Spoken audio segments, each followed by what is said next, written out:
Hey guys, tonight we plunge into the vibrant, pulsing heart of Tenochtitlan, where the air is thick with the scent of maize tortillas and the sharp, fiery sting of chili peppers. Picture yourself weaving through a bustling Aztec market, the sun blazing overhead, as vendors shout over heaps of red and green chilies that look like jewels but burn like vengeance. You're hungry, tempted to swipe a handful, but one wrong move could land you in a cloud of chili smoke. Trust me, you probably won't survive this without some serious tears. So before you get comfortable, take a moment to like the video and subscribe, but only if you genuinely enjoy what I do here. Drop a comment with your location and local time. I'd love to know where you're chilling as we dive in. Now, dim the lights, maybe turn on a fan for that soft background hum, and let's ease into tonight's journey together. It's 1480, and you're standing in the shadow of Tenochtitlan's Great Pyramids, the city alive with the clatter of obsidian tools and the hum of ritual chants. Chili smoke as punishment isn't just some quirky torture. It's a cornerstone of Aztec justice, a blend of pain and purification that keeps society in line. The mainstream fact here is that the Aztecs, or Mexica, had a highly organized legal system, with strict laws enforced by nobles and priests to maintain order in their sprawling empire. Steal, lie, or disrespect the gods, and you could face a range of punishments from fines to death. But chili smoke, that's the one that makes your eyes water just thinking about it. They'd burn dried chilies, trap the smoke in a confined space, and force you to inhale until you're coughing, crying, and begging for mercy. It's not just pain, it's a lesson etched into your lungs. Here's a quirky tidbit. In some cases, the Aztecs believed chili smoke could literally cleanse your soul, driving out bad spirits along with your ability to breathe. Historians still argue whether this was pure punishment or a spiritual ritual disguised as torture, but you're not debating theology right now. You're in the market, the chili stalls glowing under the sun, and you can feel the weight of the law. One swipe of those peppers, and you're not just stealing, you're inviting a smoky reckoning. The Aztecs didn't mess around. Their society was built on order, and chili was their spicy enforcer. You're weaving through the crowd, past women grinding maize and men hauling baskets of cacao. The chili vendors are watchful, their eyes sharp as obsidian. You're hungry, sure, but the memory of that smoke, stories whispered in the market, keeps your hands at your sides. The punishment's not just about pain, it's public, meant to shame you before your neighbours, your family, even the gods. And let's be real, coughing through a cloud of chili smoke while everyone laughs, not your best look. Here's a quick joke to lighten the mood. Why did the chili punish thieves? Because it had a burning desire for justice. Okay, maybe you're not laughing. You're too busy eyeing those peppers, wondering if they're worth the risk. The Aztecs saw chilies as more than food. They were sacred, tied to their gods and their cosmology. Stealing them or breaking any law was like spitting in the face of divine order. You're starting to feel the city's pulse, its rules woven into every stall, every temple. The chili smoke punishment was a favourite because it was cheap, effective, and left no permanent marks. Well, except on your pride. You're standing there, the market's chaos swirling around you, and the temptation to grab something is strong. But the thought of that acrid, fiery cloud makes your throat tighten already. Will you keep your hands clean, or is hunger about to push you into a smoky mess? Let's find out. You're still in Tenochtitlan's bustling heart, the market's vibrant chaos swirling around you, vendors shouting, maize sizzling, and those fiery chilies glinting like dangerous gems. The warning of chili smoke punishment from last time hangs heavy, like the humid air before a storm. You're weaving through the crowd, your stomach growling, but every glance at a chili stall feels like a dare. The city's laws are as sharp as the obsidian knives glinting on merchants' belts, and you're about to navigate the strict legal system of the Aztecs, where justice is swift, brutal, and often smells like burning peppers. One wrong step, and you're coughing your way to redemption, or ruin.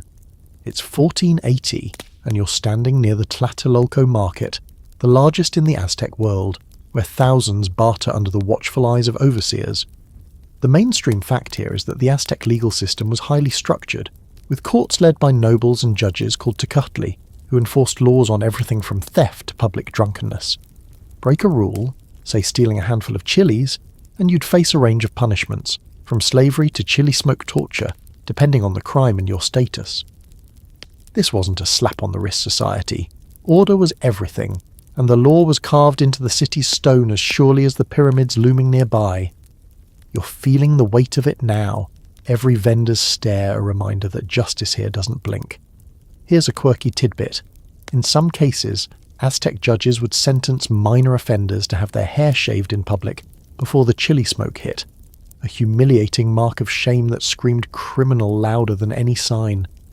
Historians still argue whether this was about social control or just a way to make the punishment stick in the community's memory, but you're touching your hair nervously, hoping it stays put. You're dodging through the market, past baskets of tomatoes and cacao, but the chili stalls are the real danger. Their owners, called tlaquilos, keep tally sticks to track every sale, and they're not above shouting for the guards if you try anything funny. The legal system's enforcers are everywhere. Market overseers in feathered cloaks, their faces stern, patrol the aisles. You're trying to blend in, but your ragged cloak marks you as a commoner, and commoners don't get much leniency. Steal those chilies, and you're not just facing smoke. You could be dragged to a tecali, a local court, where a noble judge might decide your fate in minutes. Here's a little joke to ease the tension. Why did the chili thief dread court? Because he knew he'd get a spicy sentence. Okay, you're not laughing. You're too busy eyeing a guard who's eyeing you back, his hand on a makua whittle, that wooden club studded with obsidian. Not exactly a warm welcome. Punishments were public for a reason, to scare folks like you straight. Chili smoke was a favourite because it was quick, cheap, and left you gasping but alive, ready to spread the word about not crossing the law. You're imagining it now. A small stone chamber, a brazier of burning chilies, the smoke curling into your lungs like 1,000 tiny knives. The crowd outside would cheer, maybe laugh as you stumble out, eyes streaming. It's not just pain, it's a spectacle, a reminder that Tenochtitlan's order is sacred. The nobles running these courts didn't just punish, they performed, showing the city that chaos wouldn't stand. You're remembering that sacred chili talk from last time, how peppers were tied to the gods. Stealing them? That's not just a crime, it's a cosmic insult. You're still in the market, the sun beating down, sweat mixing with the chili dust in the air. Your fingers itch to grab something. Hunger's a loud nag, but the overseers are close, and the law's closer. The memory of that smoke, those stories of coughing sinners, keeps you rooted. Do you risk a grab and test Tenochtitlan's justice, or do you shuffle on, hoping hunger doesn't win? The city's watching, its laws as unyielding as the stone under your feet. You're still threading through the chaotic Tlatelolco market, the sting of chili dust in the air, and the weight of Tenochtitlan's laws from last time pressing on you like the midday sun. The vendors' shouts and the clatter of clay pots swirl around you, but your eyes keep drifting to those vibrant chili piles, red, green, gleaming like forbidden treasure. You're hungry, tempted, but the thought of choking on chili smoke keeps your hands clenched. Now, let's step away from the market's bustle and into the sacred heart of Aztec life, where chilies aren't just food or punishment, they're divine. You're about to witness how chili peppers played a starring role in rituals, making their theft a crime against the gods themselves. It's 1480, and you're standing at the edge of the Templo Mayor, Tenochtitlan's massive pyramid looming over you, its steps stained with offerings. The mainstream fact here is that chilies were sacred in Aztec culture, used in religious ceremonies to honor gods like Huitzilopochtli, the sun and war deity. Priests burned chilies as incense or mixed them into offerings, believing their fiery sting carried prayers to the heavens. Stealing chilies wasn't just petty theft, it was sacrilege, like swiping a chalice from a church. You're watching a priest now, his feathered headdress glinting, as he tosses dried chilies into a brazier. The smoke curls upward, sharp and acrid, and you're already coughing from the sidelines. Steal those peppers, and you're not just facing the law, you're angering the divine. Here's a quirky tidbit. In some rituals, priests would rub chili paste on their skin to prove their devotion, enduring the burn as a test of faith. Imagine volunteering for that kind of pain. Talk about spicy spirituality. Historians still argue whether these acts were purely symbolic or meant to intimidate the masses into obedience. But you're not here to debate. You're standing in the temple's shadow, the air thick with smoke and reverence, and you can feel the weight of the god's gaze. Those chilies in the market, they're not just food, They're sacred tools, and taking them could land you in a smoky punishment that's as much about cleansing your soul as scorching your lungs. You're edging closer to the ritual, the crowd around you hushed, their faces painted with awe. The priest chants, his voice rising over the crackle of burning chilies, and you're starting to understand why that market theft feels so dangerous. The Aztecs believed everything, chilies, maize, even you, was tied to the cosmic order. Mess with it, and you're risking more than a judge's wrath. You're risking divine chaos. Here's a little joke to lighten the mood. Why did the chili join the ritual? It wanted to be a little more enlightening. Okay, you're not laughing. You're too busy dodging a whiff of that sacred smoke, your eyes watering just from being nearby. The temple's rituals aren't just for show. They're a reminder of the stakes. Priests could order chili smoke punishments for crimes like theft or disrespect, believing the pain purified the offender. You're picturing it now, locked in a small chamber, the smoke burning your throat, while the priest mutters prayers outside. It's not just about pain, it's about bringing you back into the god's good graces. You're remembering the market overseers from last time, how they drag you to court for stealing. Here, it's worse. The priests don't just judge, they channel divine will. Steal a chili and you're not just a thief, you're a heretic, and the gods don't forgive easily. As you stand there, the ritual's smoke stings your nose, a sharp reminder of the punishment waiting for the unwise. The market's behind you, its chili stalls still tempting, but the temple's power feels closer, heavier. Your hunger's screaming, but so's the memory of those laws, those courts, and now this sacred fire. Do you dare slip back to the market for another grab, or do you stay in the temple's shadow, hoping the gods aren't watching too closely? The chili smoke's curling higher, and the choice is yours. You're stepping away from the Templo Mayor, the sacred chili smoke still stinging your eyes, its divine weight lingering like a warning from the gods themselves. The market's chaos calls you back, but the memory of those rituals, and their fiery consequences, makes every chili pile look like a trap.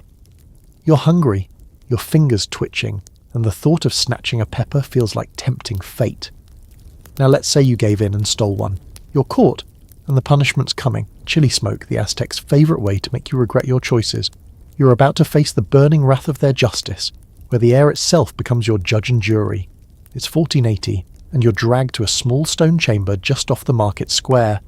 The crowd's murmurs echoing outside. The mainstream fact here is that chili smoke punishment was a documented Aztec practice, used for crimes like theft, lying, or minor acts of disrespect. The process was simple but brutal. Guards would burn dried chilies in a confined space, forcing you to inhale the acrid, eye-watering smoke until you were coughing and pleading. It wasn't meant to kill, just to hurt, shame, and maybe purify you in the eyes of the gods. You're inside now, the door sealed, and the first wisps of smoke curl from a brazier. Your throat tightens, and you're already regretting that stolen chili. Here's a quirky tidbit. In some cases, the Aztecs would mix specific chili types, like the fiery chiltepin, to make the smoke extra potent for repeat offenders. Talk about a personalised burn.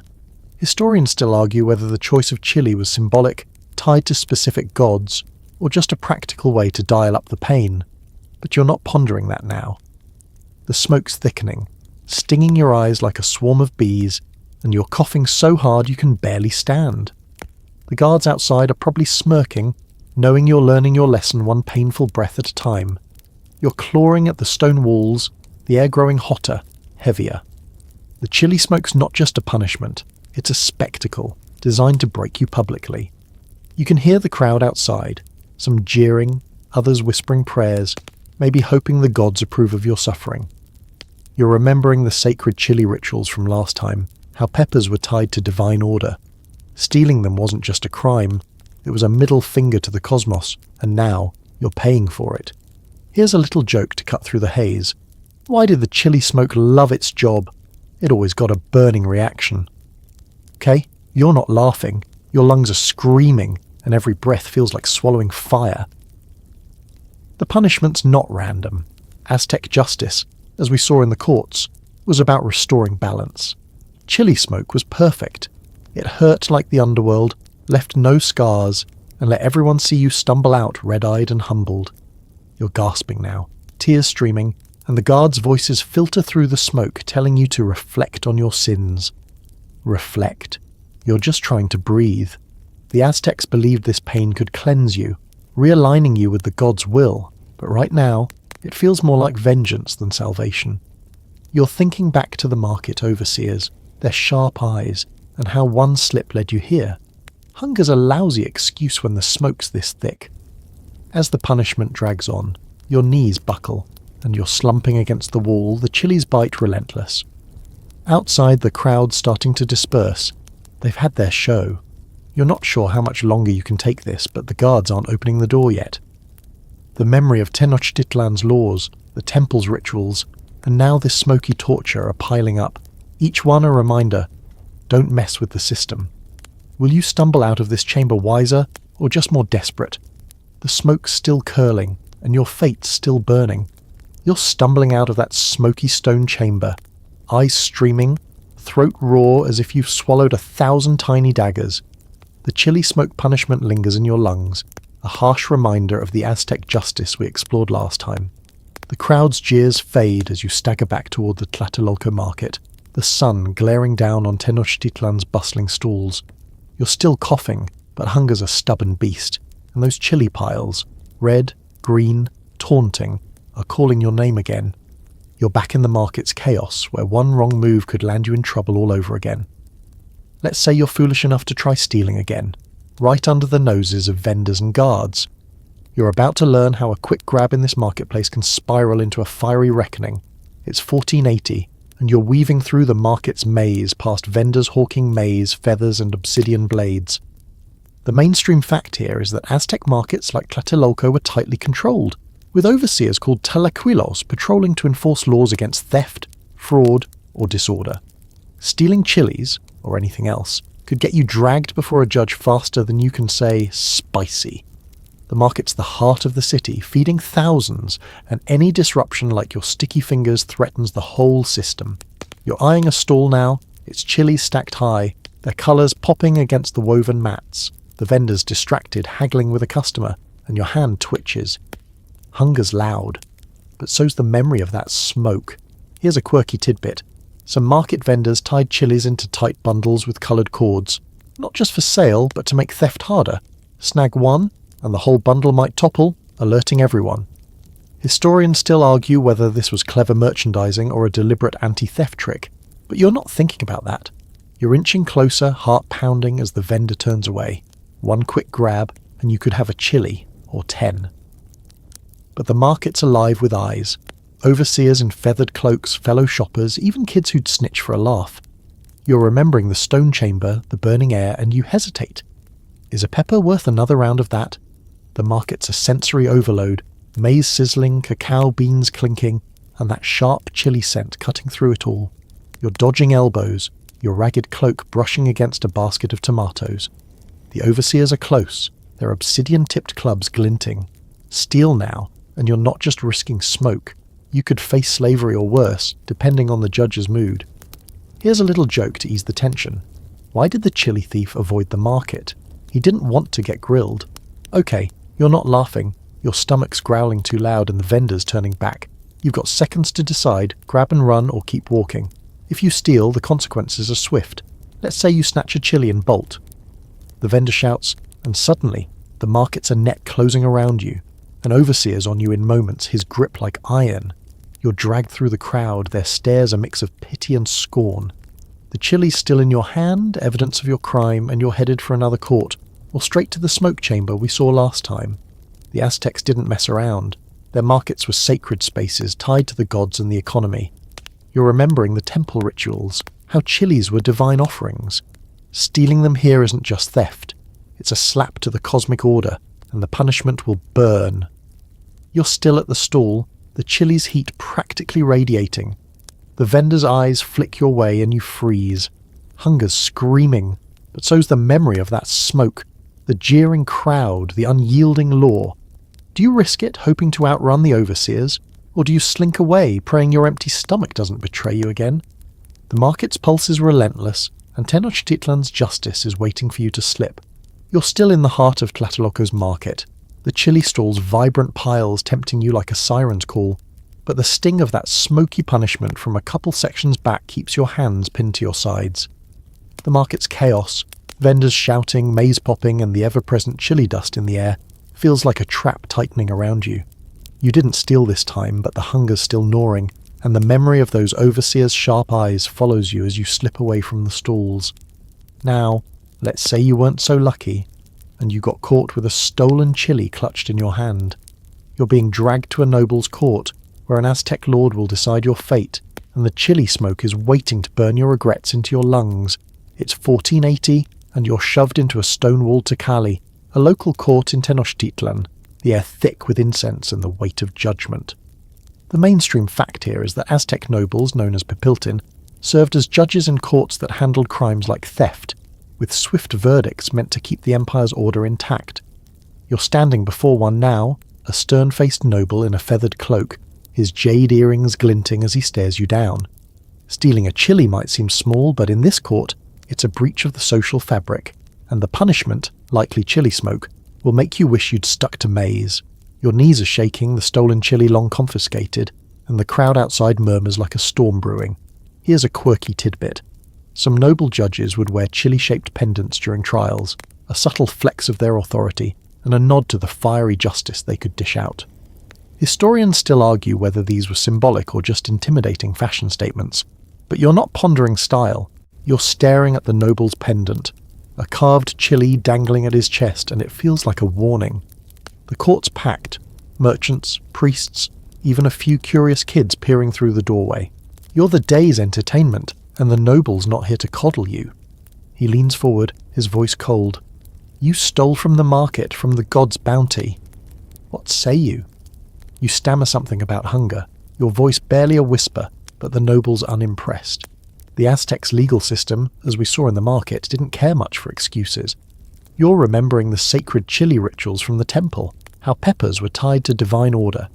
Stealing one wasn't just a crime, it was a jab at the gods, and this noble's here to set things right. Here's a quick joke to lighten the mood. Why did the noble judge love chili trials? He liked to spice up his day. Okay, you're not laughing, your throat's dry, and the thought of that smoke chamber makes your eyes water already. The noble's verdict comes fast. Chili smoke. 2 hours in a sealed room with burning peppers. The crowd murmurs approval, some clapping like it's a festival. You're dragged out, the noble's pendant glinting in your mind like a bad omen.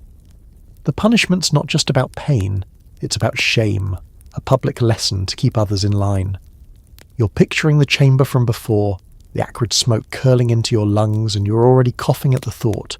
The noble's court is efficient.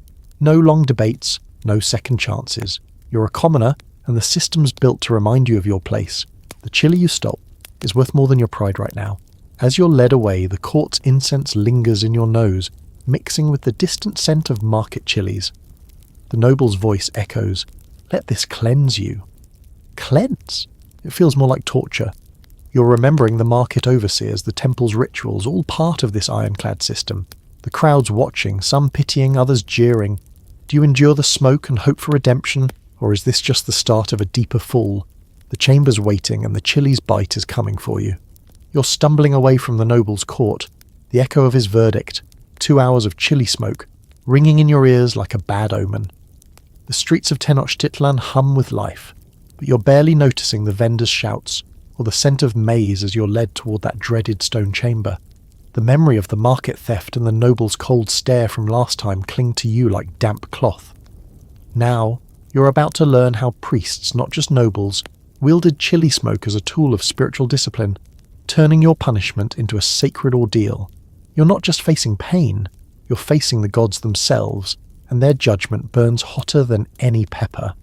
It's 1480, and you're standing outside a temple courtyard, the air heavy with copal incense and the faint, sharp sting of burning chilies. The mainstream fact here is that Aztec priests held immense power, not just in religious rituals but in enforcing moral and social order. They often oversaw punishments like chili smoke for crimes deemed offensive to the gods, such as theft or disrespect. You're in their domain now, a smaller temple near the Templo Mayor, where a priest in a black robe smeared with ash glares at you. He's holding a brazier, its chili-fueled smoke curling like a warning, and you're realizing this isn't just about law. It's about your soul. Stealing that chili was a sin, and the priests are here to burn it out of you. Here's a quirky tidbit. Some priests would chant specific hymns to the fire god Huehueteotl while administering chili smoke, believing the smoke carried your sins to the heavens for judgment. Historians still argue whether this was a genuine spiritual act or a way to scare the masses into submission, but you're not debating theology. You're shoved into a small chamber, the door slamming shut, and the smoke's already rising, stinging your eyes like a swarm of wasps. The priest's voice drones outside, his chants mixing with your coughs, and you're wondering if the gods are really watching or if this is just a very spicy power trip. The chamber's walls are cold, but the air's getting hotter, the chili smoke clawing at your throat. You're coughing so hard your chest aches, and every breath feels like punishment.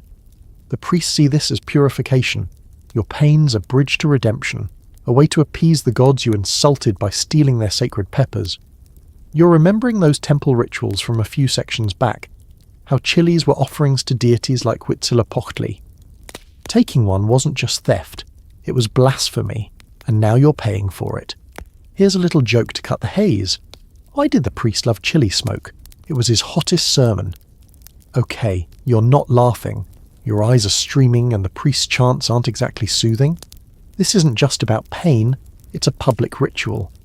Outside, a small crowd gathers, temple attendants, curious onlookers, maybe even the vendor you stole from, all watching the smoke seep under the door. The priests want everyone to see you stumble out, humbled and red-eyed, a living lesson in obedience. You're gasping now, your knees buckling, and the chants grow louder, as if the gods themselves are judging your every cough. The Aztecs believed pain could cleanse, but right now it just feels like suffering. You're thinking back to the noble's court, the market's overseers, all part of this system that's got you trapped. Stealing a chili was a small act, but in Tenochtitlan nothing's small when the gods are involved. As the smoke thickens, you're slumping against the wall, your lungs begging for mercy. The priest's voice fades, but the punishment's not over. You're still in this chamber, the chili's bite relentless, and the god's eyes, or the priest's, feel like they're boring into you. Will you emerge cleansed or just broken? The temple's shadow looms, and the smoke's still curling, carrying your fate to the heavens, or so they say. You're staggering out of the temple's smoky chamber, the chili's fiery bite still clawing at your lungs, your eyes streaming like you've been caught in a dust storm. The priest's chants from last time fade as you stumble into the courtyard. The crowd's murmurs a mix of pity and scorn. Tenochtitlan's temples and courts are behind you, but the city's pulse, its rules, its gods, follows you like a shadow. You're coughing, humbled, but hunger's still gnawing, and the memory of that stolen chili feels like a bad deal. Now, let's shift from the grand stage of priests and nobles to something closer to home, the family. You're about to see how Aztec parents use chili smoke to discipline their kids, turning a single pepper into a lesson you'd never forget. It's 1480, and you're a kid again, maybe 12, standing in your family's reeden mud house in a quieter corner of Tenochtitlan. The air smells of maize and herbs, but there's a faint sting of chili from a clay pot simmering in the corner. The mainstream fact here is that Aztec parents were strict, using physical punishments like chili smoke to teach children obedience and respect, core values in a society obsessed with order. Misbehave, say, sneaking an extra tortilla or sassing your elders, and your parents might hold you over a chili-fueled fire, letting the smoke burn your eyes and throat until you're sorry. You're fidgeting now, caught red-handed for stealing a chili from the family stash, and your mother's glare is sharper than any noble's. Here's a quirky tidbit. Some parents would rub chili paste on a child's hands or lips before the smoke, doubling the burn to make the lesson stick. Talk about a spicy timeout. Historians still argue whether this was about tough love or just mirroring the harsh punishments of courts and temples, but you're not debating. Your mother's dragging you toward the fire, a handful of dried chilies already smouldering, and the smoke's rising like a warning. You're coughing before it even hits, your eyes watering, and you're wishing you'd left that chili alone. The family's watching, siblings smirking, your father nodding like this is just another Tuesday. You're held close to the fire, the smoke curling into your face, stinging like a swarm of angry bees. It's not just pain, it's shame, your family's way of teaching you to respect the household's rules. You're remembering the temple priest from last time, how they use chili smoke to cleanse sins. This feels similar, but smaller, more personal. Your mother's not chanting to the gods, but her lecture about duty hits just as hard. Here's a quick joke to lighten the mood. Why did the kid fear chili smoke? It was a red-hot lesson. Okay, you're not laughing, your throat's burning, and your siblings' giggles aren't helping. This punishment's not random. The Aztecs raised kids to fit into a rigid society where everyone, nobles, priests, even kids, had a role. Stealing, even from your own family, was a crack in that order, and chili smoke was the fix. You're gasping now, your mother's grip firm as she tells you to learn respect. The smoke's not as thick as the temples, but it's enough to make you rethink your choices. Outside neighbours might hear your coughs as spreading the word that your family's keeping you in line. It's not just about you, it's about the community, the gods, the whole system we've been navigating. That chili you stole? It's a tiny rebellion, but in Tenochtitlan, even tiny rebellions get a fiery response. As the smoke clears, you're released. Eyes red and lesson learned, at least for now. Your mother's already back to grinding maize, but her words linger. Next time, it's worse. You're thinking of the market, the courts, the priests, all using that same chili sting to keep order. Hunger's still there, whispering, but so's the burn of this moment. Do you behave, or does the temptation to push back grow stronger? The fire's still smouldering, and your family's watching. You're still rubbing your eyes, the sting of chili smoke from your mother's punishment lingering like a bad memory as you step out of your family's reed-walled house. The streets of Tenochtitlan hum with the distant clatter of the market, but the air here is quieter, laced with the faint scent of maize and the ever-present chili dust. That childhood lesson, coughing through smoke for stealing a pepper, has you wary, but now you're older, maybe a young warrior in training, and the stakes are higher. You're about to learn how Aztec warriors faced chili smoke for breaking their strict military code, where discipline wasn't just about honour, it was about survival in a world that demanded perfection. It's 1480, and you're standing in a stone courtyard near the Telpoch-Kali, the training school for commoner warriors. The sun beats down, glinting off obsidian-tipped spears, as your commander, a grizzled veteran with scars like a map, barks orders. The mainstream fact here is that Aztec military training was brutal, with a rigid code of conduct enforced to ensure warriors were loyal, obedient, and fearless. Break the rules, say, shirking duty or disrespecting a superior, and you could face chili smoke, a punishment designed to burn shame into your soul. You're in trouble now, caught sneaking extra rations from the barracks chili stash, and the commander's eyes are blazing hotter than the peppers you took. Here's a quirky tidbit. Some warrior schools use chili smoke in training exercises, not just as punishment, but to test endurance, believing the pain toughened recruits for battle. Historians still argue whether this was practical conditioning or a ritual to honour the war god Huitzilopochtli, but you're not debating. You're dragged to a small hut, the door sealed, and a brazier of dried chilies is already smouldering. The smoke hits like a fist, stinging your eyes and throat, and you're coughing before you can brace yourself. The commander's voice cuts through. This is for your weakness. You're a warrior, or trying to be, and this is your test. You're doubled over, the smoke curling like a living thing, each breath a battle. The courtyard outside is quiet, but you know your fellow trainees are listening, maybe snickering as you choke. This isn't like your mother's punishment. This is public, meant to mark you as a failure unless you tough it out. You're remembering the temple's chili rituals, how priests use smoke to purify. Here, it's about hardening you, making you worthy of the eagle feathers you hope to earn. Here's a quick joke to ease the burn. Why did the warrior hate chili smoke? It was a fiery demotion. Okay, you're not laughing. Your lungs are screaming, and the commander's shadow looms outside, waiting for you to break or endure. The Aztec military didn't mess around. Warriors were the empire's backbone, and any slip, stealing rations, disobeying orders, could weaken the whole unit. Chili smoke was perfect. It hurt, it humiliated, and it left you alive to fight another day. You're gasping now, your hands clawing at the hut's walls, the smoke a relentless teacher.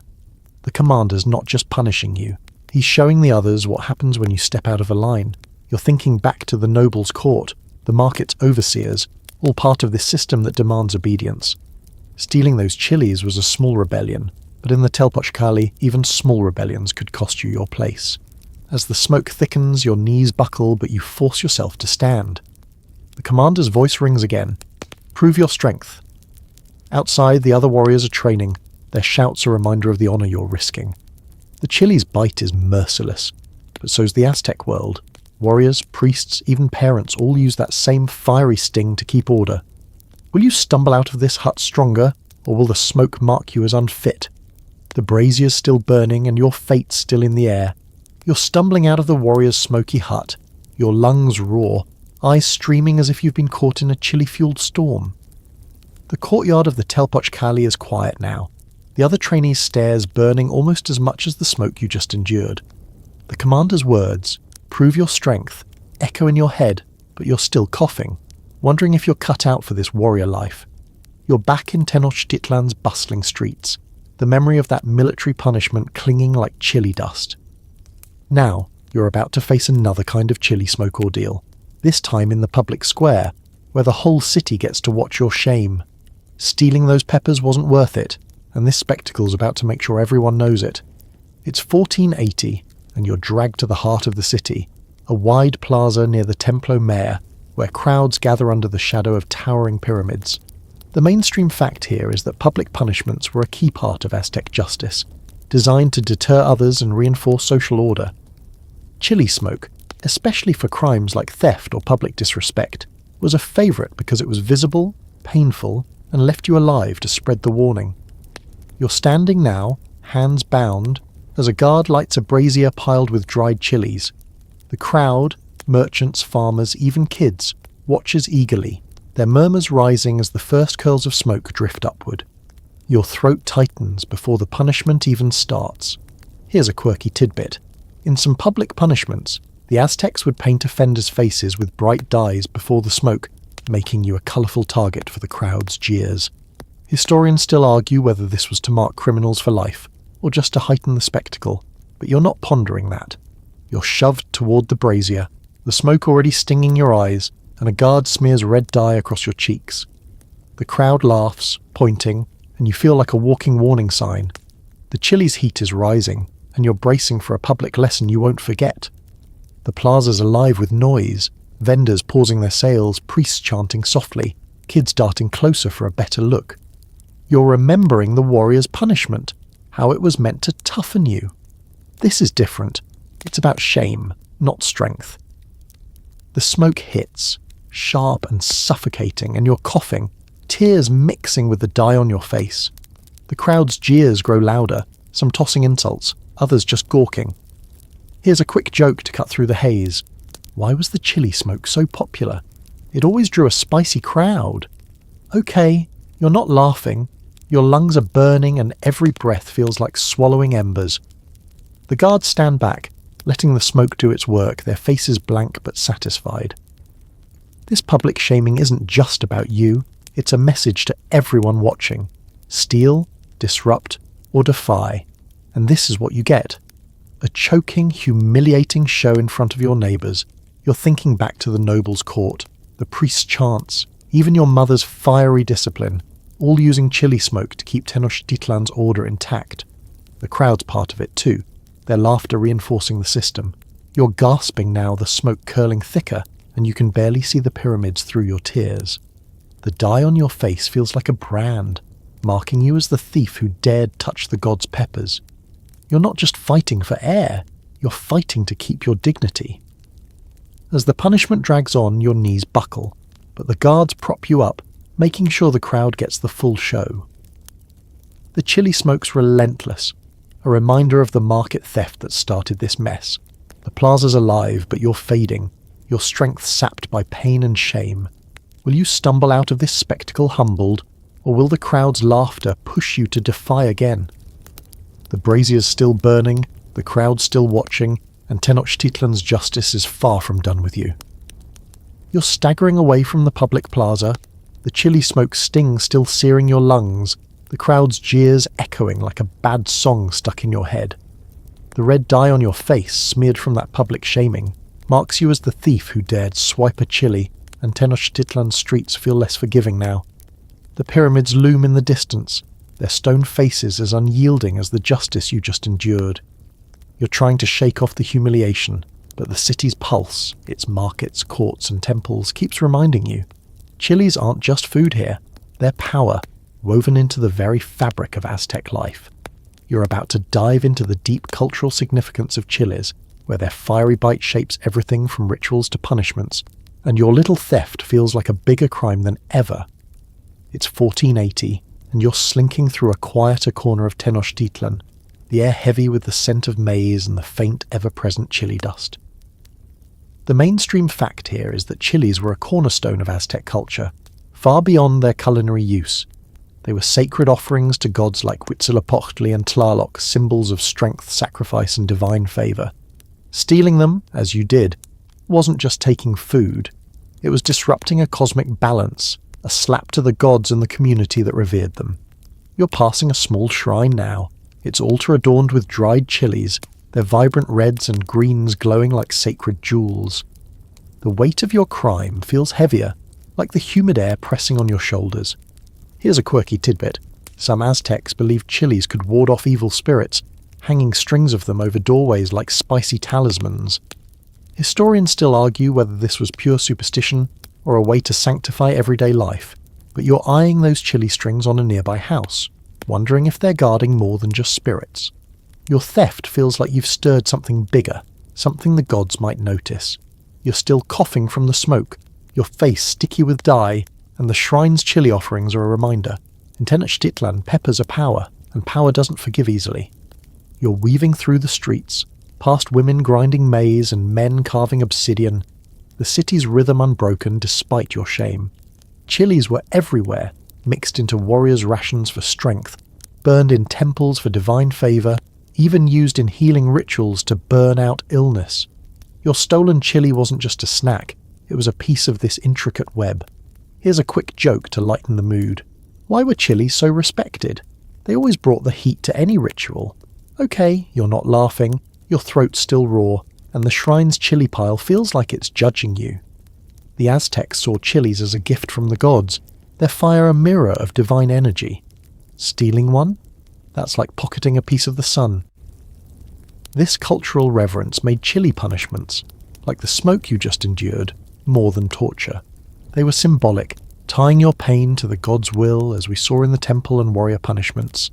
The crowd's jeers, the priest's chants, even your mother's discipline all leaned on this belief.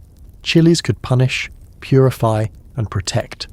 You're starting to see why your theft caused such a stir. It wasn't about the pepper's value in the market. It was about its place in the Aztec soul. You're passing a vendor now, his chili stall quieter in the evening light, and you're tempted again. Hunger's a stubborn beast. But the memory of smoke, dye, and shame keeps you moving. As you slip past the shrine, a priest's chant drifts from inside, and you feel the city's eyes, human and divine, watching. The chili's power isn't just in its burn, it's in what it means to Tenochtitlan. Your crime, small as it seemed, rippled through the market, the courts, the temples. Do you keep your head down, hoping to fade into the city's rhythm, or does hunger push you to risk another grab? The chili strings sway in the breeze and their warning is clear.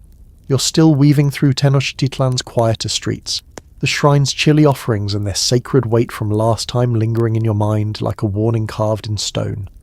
The city's pulse, its chants, its markets, hums around you, but the sting of that public chili smoke punishment clings to your throat, a reminder of how deeply chilies are woven into Aztec life. You're keeping your head down, but whispers of rebellion stir in the air, carried by others who, like you, are fed up with the Empire's rigid rules. Now you're about to join a group of rebels facing chili smoke for defying the system, where the punishment isn't just about pain, it's about crushing dissent before it spreads. You're stepping into dangerous territory and the fire's about to get hotter. It's 1480, and you're slipping into a shadowy alley near the city's edge, where a small group of rebels, disgruntled farmers, rogue warriors, huddle, their voices low but angry. The mainstream fact here is that the Aztec Empire faced occasional rebellions, often from overtaxed farmers or subjugated towns, and authorities used harsh punishments like chili smoke to quash defiance. You've joined them, maybe out of hunger or frustration, plotting to disrupt a tax collection or raid a noble's chili stores. But you're caught, and now you're all dragged to a stone courtyard, a brazier already glowing with dried chilies. The smoke's rising, and your heart's pounding. You're not just a thief anymore, you're a rebel, and that's a whole new level of trouble. Here's a quirky tidbit. Some rebels were forced to wear chili-dyed cloaks during punishment, the bright red marking them as traitors before the smoke even started. Historians still argue whether this was to shame them or to signal their defiance to the gods, but you're not debating. You're standing with the others, your cloak now streaked with red, the crowd's jeers rising as the guards light the brazier. The smoke hits like a wave, stinging your eyes and lungs, and you're coughing alongside your fellow rebels, their faces grim but defiant. You're remembering the public shaming from before, how the dye and smoke marked you. This is worse.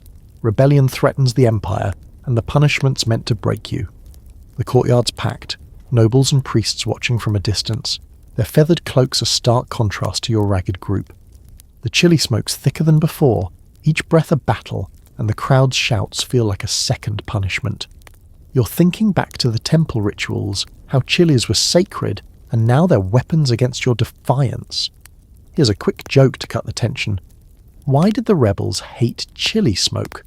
It was a red-hot way to snub their spark. Okay, you're not laughing. Your lungs are screaming, and the guards' stern faces say there's no mercy coming. The smoke's not just pain, it's a message. The Empire's order is ironclad, and rebels don't win. This punishment's about more than you. It's about the crowd, the city, the gods. The Aztecs crushed rebellion to keep their empire standing, and chili smoke was perfect. Public, painful, and tied to the divine.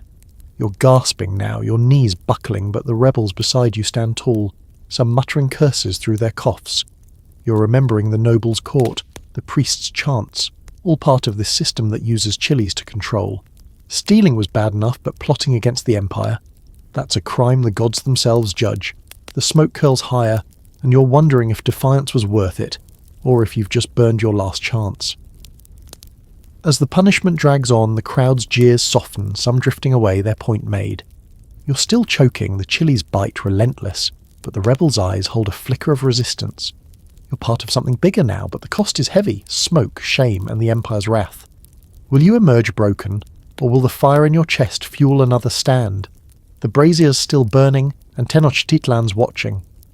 You're staggering out of the smoky courtyard, the chili's fiery sting still clawing at your lungs, the rebels' defiant glares and the crowd's jeers from last time fading into the humid air of Tenochtitlan. Your red-dyed cloak, marking you as a troublemaker, feels like a target as you slip back into the city's streets. The Empire's grip, its nobles, priests, and sacred chilies, tightens around you, and the memory of that punishment burns as much as your throat. Now, you're digging deeper into why Aztec judges loved chili smoke so much, why they chose this fiery ordeal over a blade or a whip to keep people like you in line. You're about to uncover the logic behind their spicy justice, and it's more than just a love for making you cough. It's 1480, and you're lingering nearer to Kali, the stone-walled court where a noble judge in a feathered headdress presides, his chili-shaped pendant glinting like a warning. The mainstream fact here is that Aztec judges, often high-ranking Pipiltin, favoured chili smoke for minor crimes like theft or defiance, because it was effective, non-lethal, and deeply symbolic. It punished without killing, shamed without scarring, and tied directly to the god's fiery power, reinforcing the Empire's divine order. You're watching the judge now, his voice sharp as he sentences another thief to the smoke chamber. You're still coughing from your own ordeal, and the thought of going back makes your eyes water before the brazier's even lit. Here's a quirky tidbit. Some judges believed the type of chili used in the punishment mattered. Green chilies for first offences, fiery red chiltepins for repeat troublemakers like you. Historians still argue whether this was a practical choice or a ritual nod to specific deities, but you're not pondering that. You're standing outside the court, the air heavy with copal and chili dust, and you can hear the muffled coughs of the latest offender inside the chamber. The judge's logic is clear. Chili smoke hurts, it humbles, and it's cheap. Perfect for a city that needs to keep thousands in check without spilling blood. You're rubbing your eyes, the memory of your own punishment too fresh, and wondering why they love this so much. The judge's choice isn't just about pain, it's about control. Chili smoke, as we saw in the temple and warrior punishments, was tied to purification. Your suffering was a plea to the gods, a way to restore balance. You're thinking back to the rebels' punishment, how it crushed dissent in front of a crowd. Here, it's the same. The smoke's public, the lesson's clear. You're picturing the brazier, its chilies smouldering, and the judge's calm nod as the offender chokes inside. Here's a quick joke to cut the tension. Why did the judge pick chili smoke? He wanted justice with a kick. Okay, you're not laughing, your throat's still raw, and the court's stern vibe isn't helping. This method was also practical. Killing you for stealing a chili would waste a worker. Scarring you might spark resentment. Chili smoke. It leaves you alive, humbled, and ready to warn others. The judge knows the crowd outside, merchants, farmers, kids, will spread the story, keeping the city in line. You're remembering the market's overseers, the priest's chants, all using chilies to enforce order. The judge's logic is cold. Pain teaches, shame deters, and the gods approve. You're slinking away now, the court's incense mixing with the city's chili-laden air. Every breath reminds you of the punishment, and the judge's pendant feels like a symbol of Tenochtitlan's unyielding grip.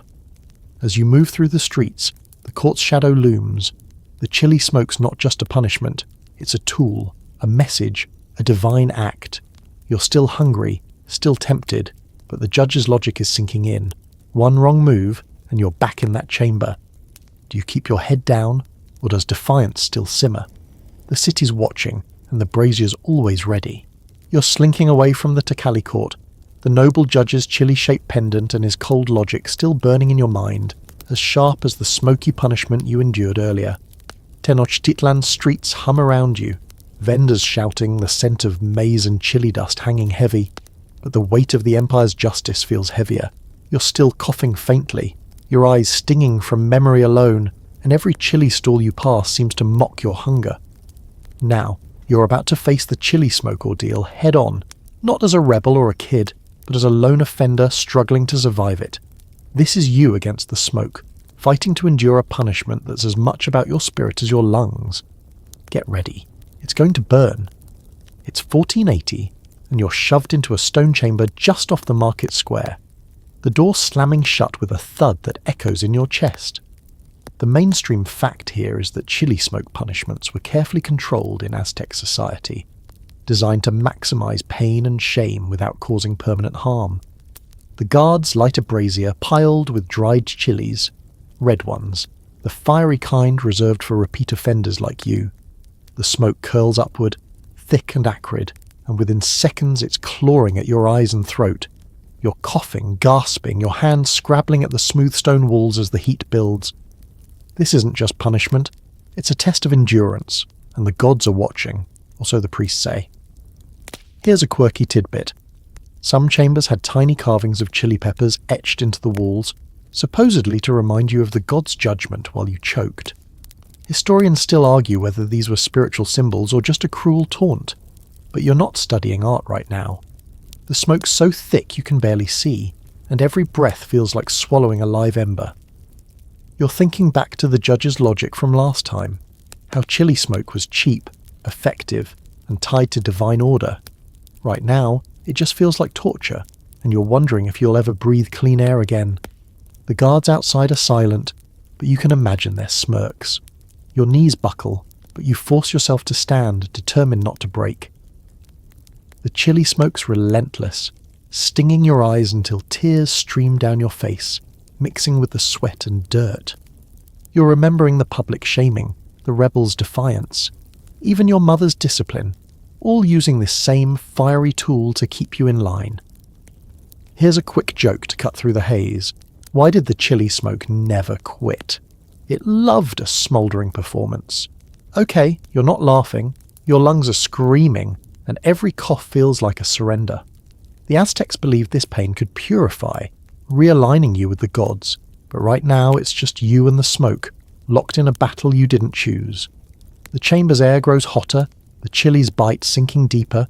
You're gasping, your throat raw, but you cling to a shred of defiance. Maybe you can outlast this. The punishment's not just about pain, it's about breaking your will, making you a lesson for the crowd outside. You're thinking of the market theft that started this, the sacred chilies you shouldn't have touched.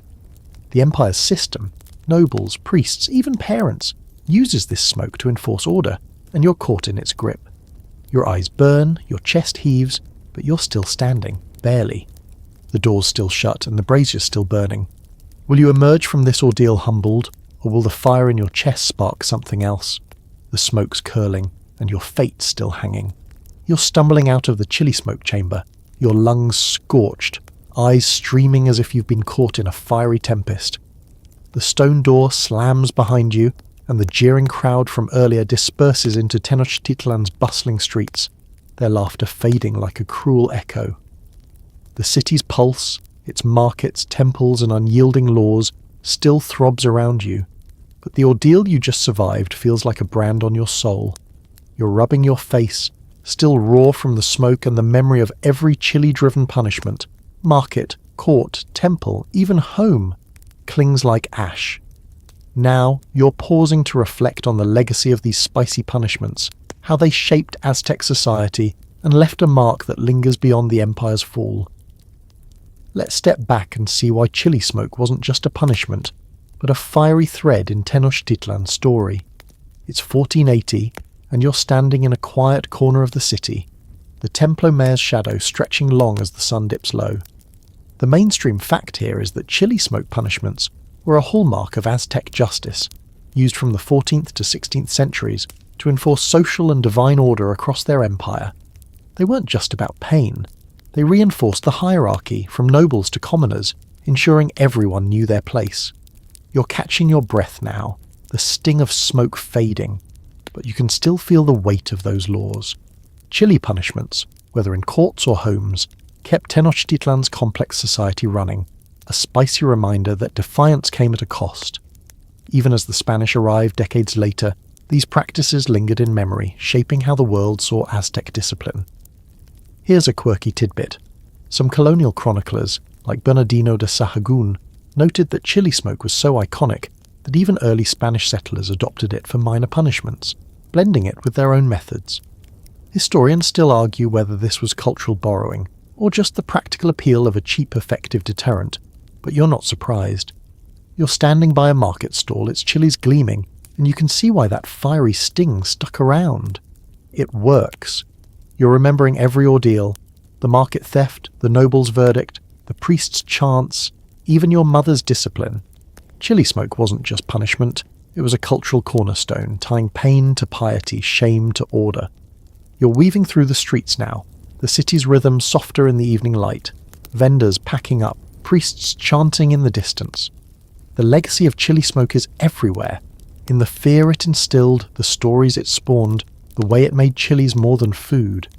You're thinking back to the rebels' punishment, how it crushed dissent, and the warrior's ordeal, how it forged strength. Even kids learned early, as you did, that chilies could burn away disobedience. Here's a quick joke to lighten the mood. Why did chili smoke last so long? It had a burning legacy. Okay, you're not laughing, your throat's still raw, but the city's history feels alive, pulsing through every chili pile. This legacy shaped more than Tenochtitlan. It influenced how later generations saw justice. The Aztecs' use of chili smoke showed a society obsessed with balance, where pain purified and shame taught. You're picturing the empire's fall, the Spanish tearing down temples, but the chili's power endured in stories, recipes, even modern Mexico's love for spice. You're standing by the market's edge, the last stall closing, and you realize your own small theft rippled through this system. Market, court, temple, all guarding their sacred peppers. Here's another joke. Why was chili justice so memorable? It left a spicy aftertaste. The city's quiet now, but its lessons linger, sharp as ever. As you linger, the chili's cultural weight sinks in. It wasn't just about punishment. It was about a society that revered pain as a teacher, a purifier, a keeper of order.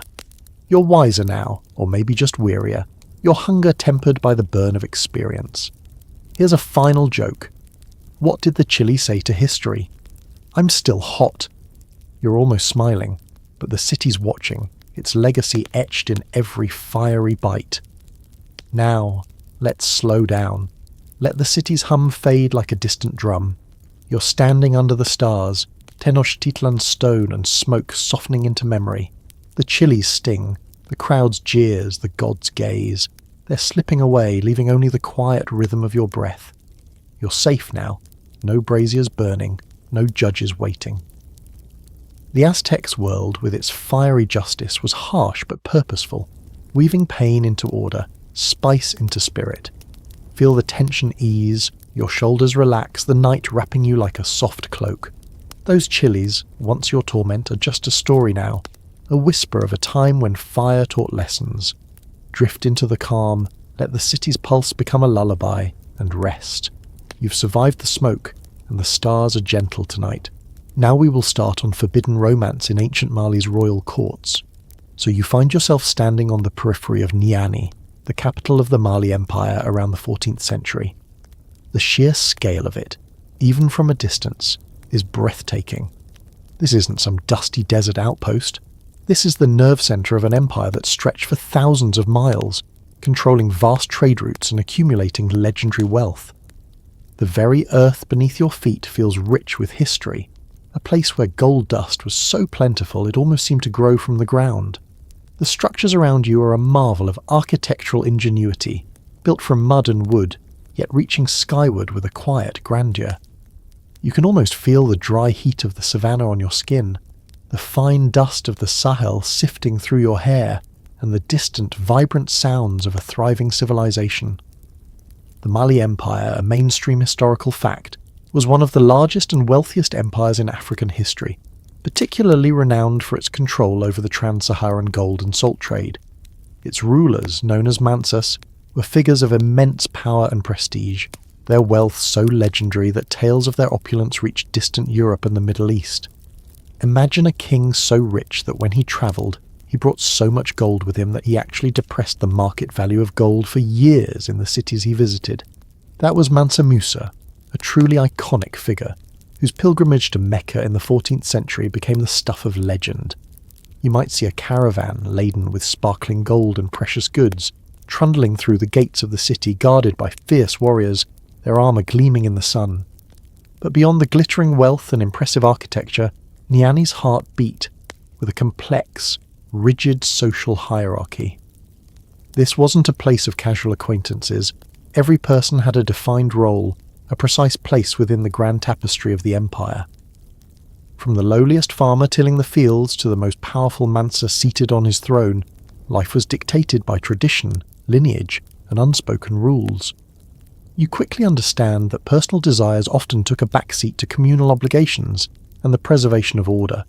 It's like a grand, intricate clockwork mechanism where every cog has its specific function, and any deviation could throw the entire system into disarray.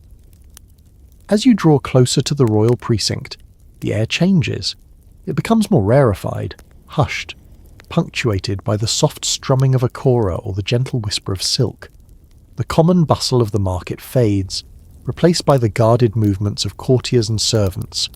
Here, at the very core of the empire, the rules aren't just written, they're woven into the very fabric of existence. Every gesture, every glance, every word carries weight.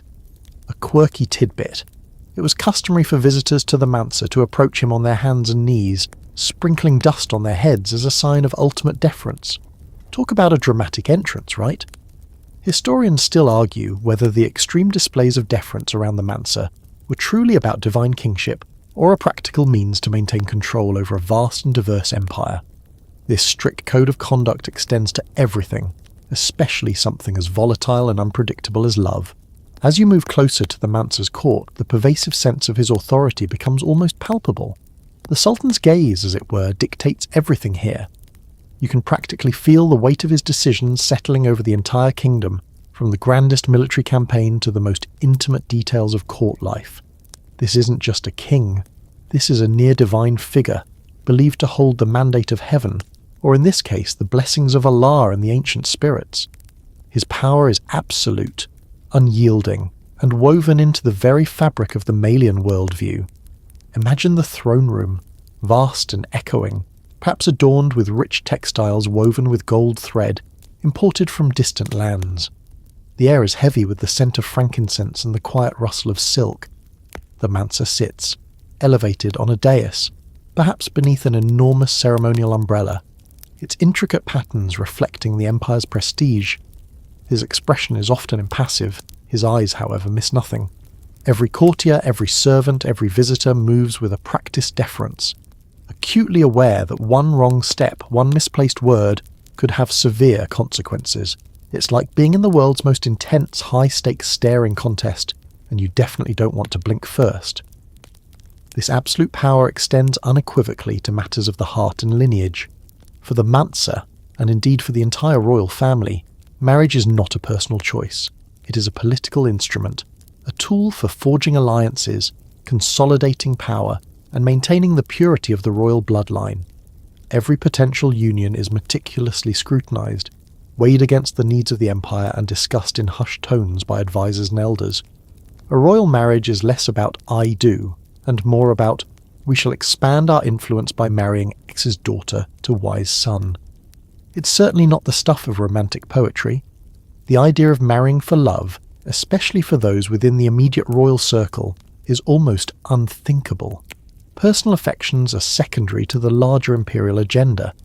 Imagine being a young prince or princess, raised with the knowledge that your future spouse would be chosen for you, their suitability judged by political advantage, not shared laughter or whispered dreams. Your entire life, your very existence, is a testament to the empire's grand design. This is a mainstream historical fact. Royal marriages throughout history, and especially in powerful empires like Mali, were primarily tools of statecraft. Within this rigid system, any deviation, any unsanctioned attachment, is not just a personal transgression, it's a direct challenge to the Mansa's authority and a potential threat to the stability of the entire empire. A forbidden romance could unravel carefully constructed alliances, dilute the sacred royal bloodline, or even ignite succession crises. The Mansa's power, therefore, isn't just about issuing decrees, it's about overseeing every facet of life that could impact the delicate balance of his vast domain. He's the ultimate air traffic controller, making sure no unauthorized flight paths are taken, especially when it comes to royal hearts. A quirky tidbit that underscores this strictness is the traditional Malian concept of badenya versus fadenya. Badenya refers to mother-childness, emphasizing cooperation, solidarity, and conformity to social norms, essentially playing nice and sticking to the rules. Fadenya, or father-childness, on the other hand, embodies rivalry, individualism, and a willingness to challenge established norms. While fadenya could drive innovation and personal ambition, within the royal court, excessive fadenya in matters of lineage and marriage would be seen as deeply threatening to the Mansa's power. Historians still argue whether the badenya-fadenya dynamic truly represented a social philosophy or was more a descriptive framework for inherent human tensions. The Mansa's gaze ensures that for royal children, badenya was definitely the preferred mode of operation. Stepping further into the heart of the Mansa's residence, you're now at the threshold of the harem's silken walls. This isn't just a collection of personal living quarters, it's a distinct world within the palace, a space of intricate beauty, profound intrigue, and rigidly enforced rules. Imagine the soft rustle of expensive fabrics, the delicate scent of perfumes and exotic flowers, and the faint sound of laughter carefully modulated. Yet, beneath the shimmering surface of luxury, there's an unspoken tension, a constant awareness of hierarchy and the fragile nature of favour. It's like a highly exclusive, luxurious retreat, except getting in means you're almost certainly never leaving. The royal harem in ancient Mali, like many similar institutions in powerful empires across the world, housed the Mansa's wives, concubines, female relatives, and their personal retinue of servants and enslaved women. It was a private world, largely inaccessible to men outside the immediate royal family and the designated eunuchs. This isolation was a crucial element of its purpose, to safeguard the purity of the royal line and to ensure the Mansa's absolute control over his domestic affairs. You can almost feel the weight of countless eyes, always watching, always judging, even behind closed doors. Within these silken walls, life revolved around the Mansa. Wives and concubines vied, often subtly, for his attention and affection, as their status and the future prospects of their children depended heavily on his favour. This created a complex web of alliances, rivalries, and unspoken ambitions. Imagine the quiet competition, the delicate dance of politeness and veiled antagonism, as each woman sought to secure her position.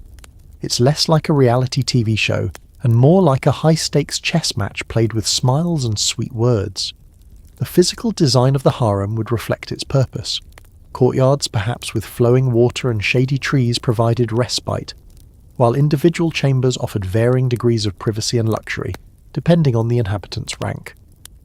The most favoured wives, those who bore the Mansa sons, would naturally enjoy greater privileges and more spacious accommodations. This distinct separation from the main court was a mainstream historical fact, common in royal households across many cultures, serving practical, social and symbolic purposes. Security within the harem was paramount. Every entrance and exit would be strictly controlled, and movement within its confines would be closely monitored. Outsiders were rarely, if ever, permitted, and those who served within its walls were often carefully chosen and bound by strict codes of silence.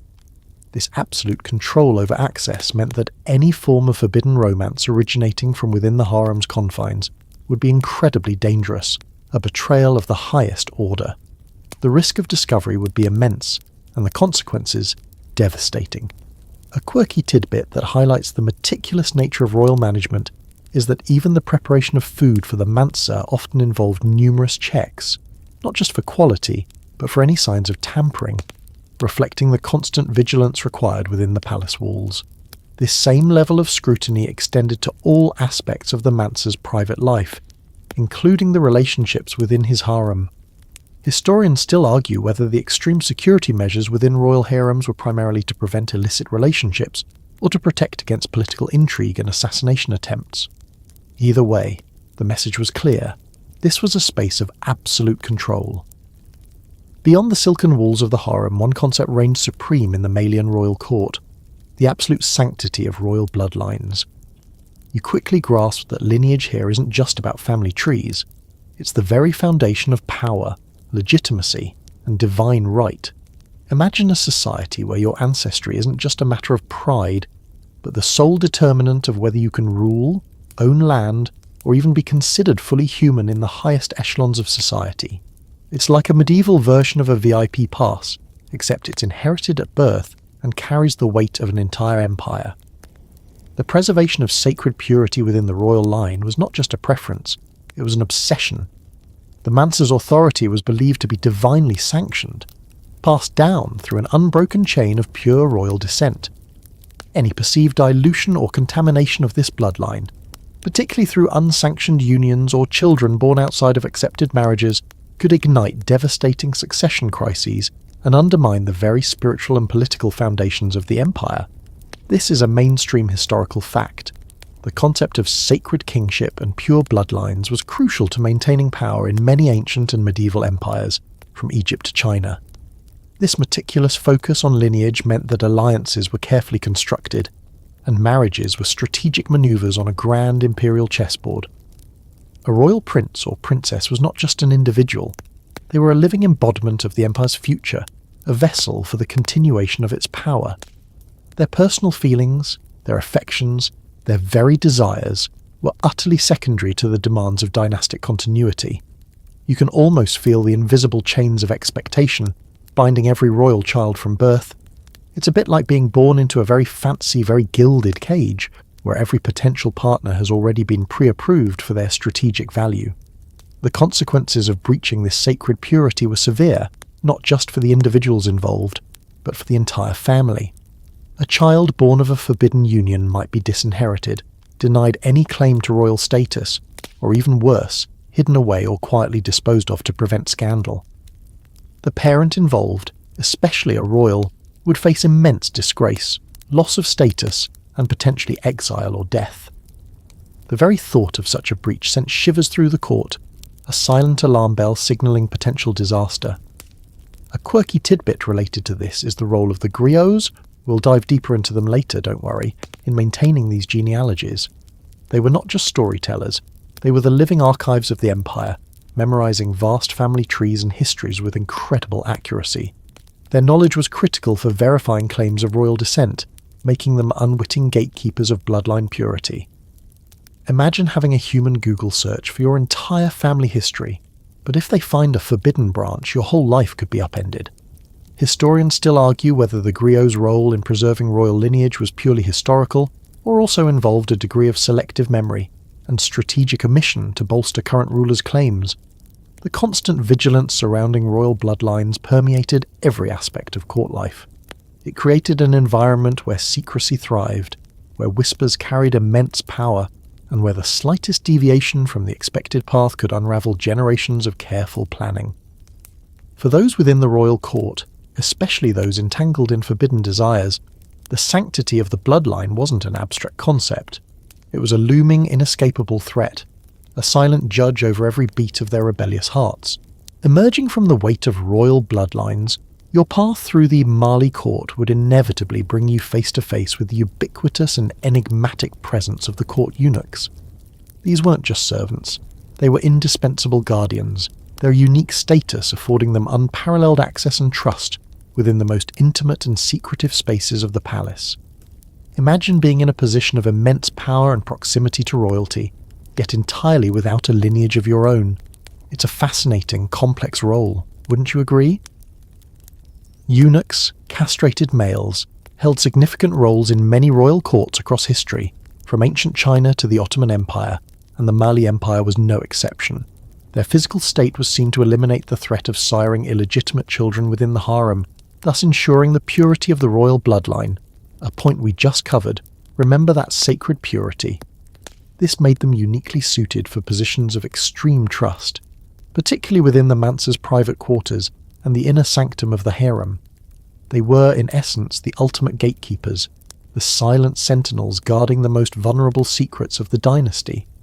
You would see them everywhere, overseeing the daily routines of the harem, managing supplies, delivering messages between the Mansa and his wives, and attending to the needs of the royal children. Their access was almost unlimited, making them privy to whispers, glances, and hidden desires that others would never glimpse. They moved through the silken walls with an unnerving grace, their presence a constant, subtle reminder of the rigid control exerted over the royal family's private lives. It's like having a team of highly observant, utterly discreet personal assistants who are also, somewhat terrifyingly, responsible for enforcing every single rule. Beyond their practical duties, eunuchs often accumulated immense political influence. Being close confidants to the Mansa and having the ears of his wives and concubines, they could subtly sway decisions, gather intelligence, and manage the delicate balance of power within the palace. Their lack of family ties meant they were often seen as less likely to engage in dynastic scheming for their own offspring, making their loyalty seem more assured. This is a mainstream historical fact. Eunuchs often wielded significant power in courts, where monarchs needed trustworthy administrators who wouldn't pose a threat to their succession. The eunuch's role in safeguarding the harem and royal secrets was absolute. They were the ultimate enforcers of discretion, their very presence a deterrent to illicit affairs. Any forbidden romance, whether originating from within the harem or attempting to breach its walls, would likely first run afoul of the eunuchs. Their vigilance was legendary, and their methods for maintaining order and reporting transgressions were efficient and ruthless. You can almost feel their eyes on you, even when you think you're alone, making even a stolen glance feel like a shouted confession. A quirky tidbit is that some eunuchs, through sheer accumulation of wealth and power, could become incredibly rich and influential, effectively running vast aspects of the empire's administration. They might own property, command troops, and engage in trade, demonstrating that castration, while limiting one form of power, could open doors to many others. Historians still argue whether the widespread use of eunuchs reflected a fundamental distrust of male sexuality within royal courts, or was simply a pragmatic solution to manage the complexities of large harems and powerful families. Regardless, their silent presence was a potent symbol of control in the Malian court, a constant barrier to any forbidden romantic entanglement. Beyond the watchful eyes of the eunuchs, the true memory keepers of the Mali Empire, and indeed its subtle shapers, were the griots. You might hear their voices long before you see them, a melodic blend of spoken word and the haunting strains of a kora or ngoni. They were more than just musicians or storytellers. They were the living libraries of West Africa, tasked with preserving the intricate oral histories of the empire, its great mansas, and its countless families. Imagine a human Wikipedia, but with added musical accompaniment and the power to subtly influence narratives. It's a pretty cool job, but also one with immense responsibility. The role of the griot, also known as Jali in the Manda languages, is a mainstream historical fact, central to the societies of the Mali and subsequent Songhai empires. They were revered figures, born into a specific caste, their knowledge passed down through generations from master to apprentice. They held vast repositories of genealogical information, historical events, legal precedents, and epic poems, all committed to memory and performed with incredible skill. They were the chroniclers of the past, the praise singers of the present, and often the counsellors to kings. You'd see them at ceremonies, diplomatic meetings, and in the quiet courtyards of the palace, their voices weaving tales of glory and caution. It's in their dual role, as both preservers and performers, that the griots held a unique power over the hidden truths of the court. While they were bound by tradition to recount history, they also understood the delicate balance of power and reputation. A true griot knew when to speak and when to remain silent, when to emphasize a particular detail, and when to gloss over an inconvenient truth. A scandal, a minor transgression, or especially a forbidden romance that could destabilize the court, might be subtly omitted from the official oral record, or recounted in veiled metaphorical language that only the most astute listeners would understand. It's like a medieval cover-up, but told through a beautiful melancholic song. Imagine a griot, sitting cross-legged, strumming his kora, his eyes scanning the faces of his audience.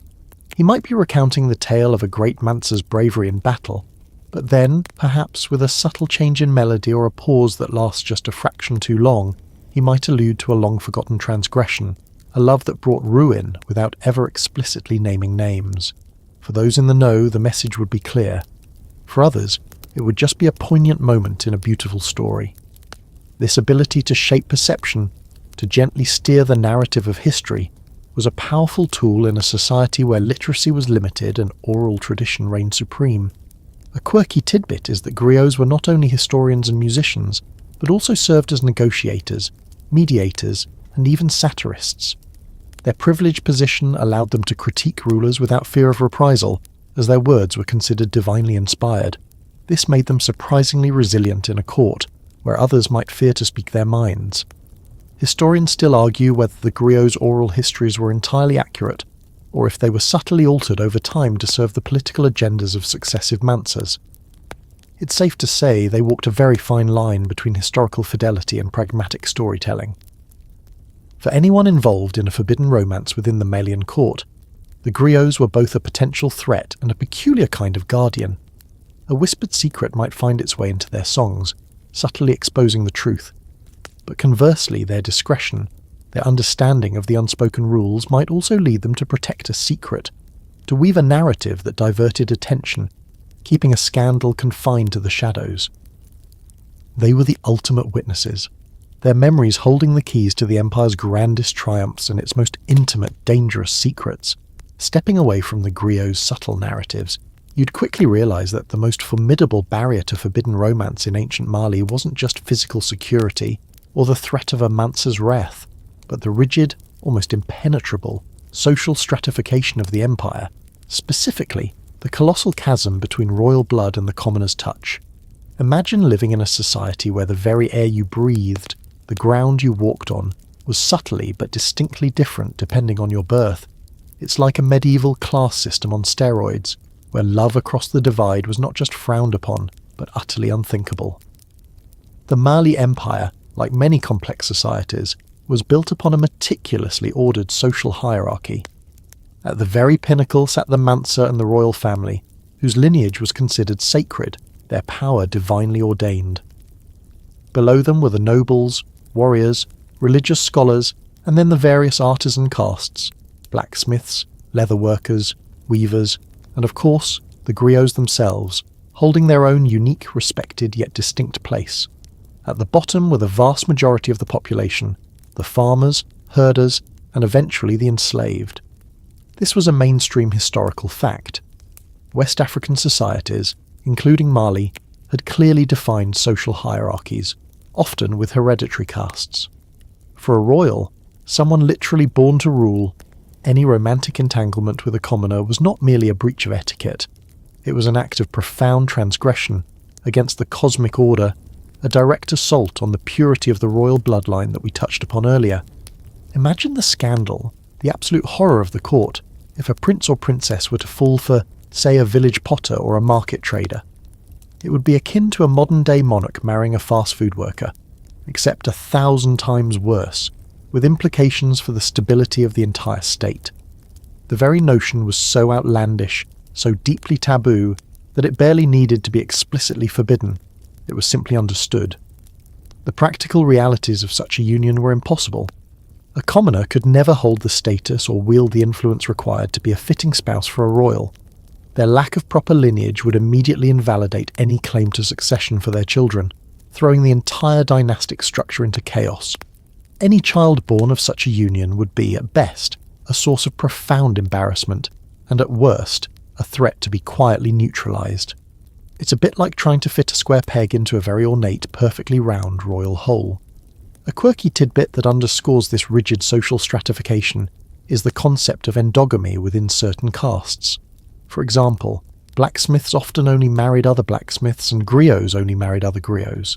This practice, while not explicitly about royalty, reflects a broader societal emphasis on maintaining distinct social boundaries and preserving specialised knowledge or status within specific lineages.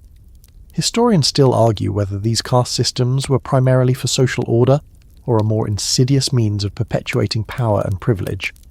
The societal pressure against such unions was immense, woven into the very fabric of daily life through tradition, stories, and the constant observation of one's peers.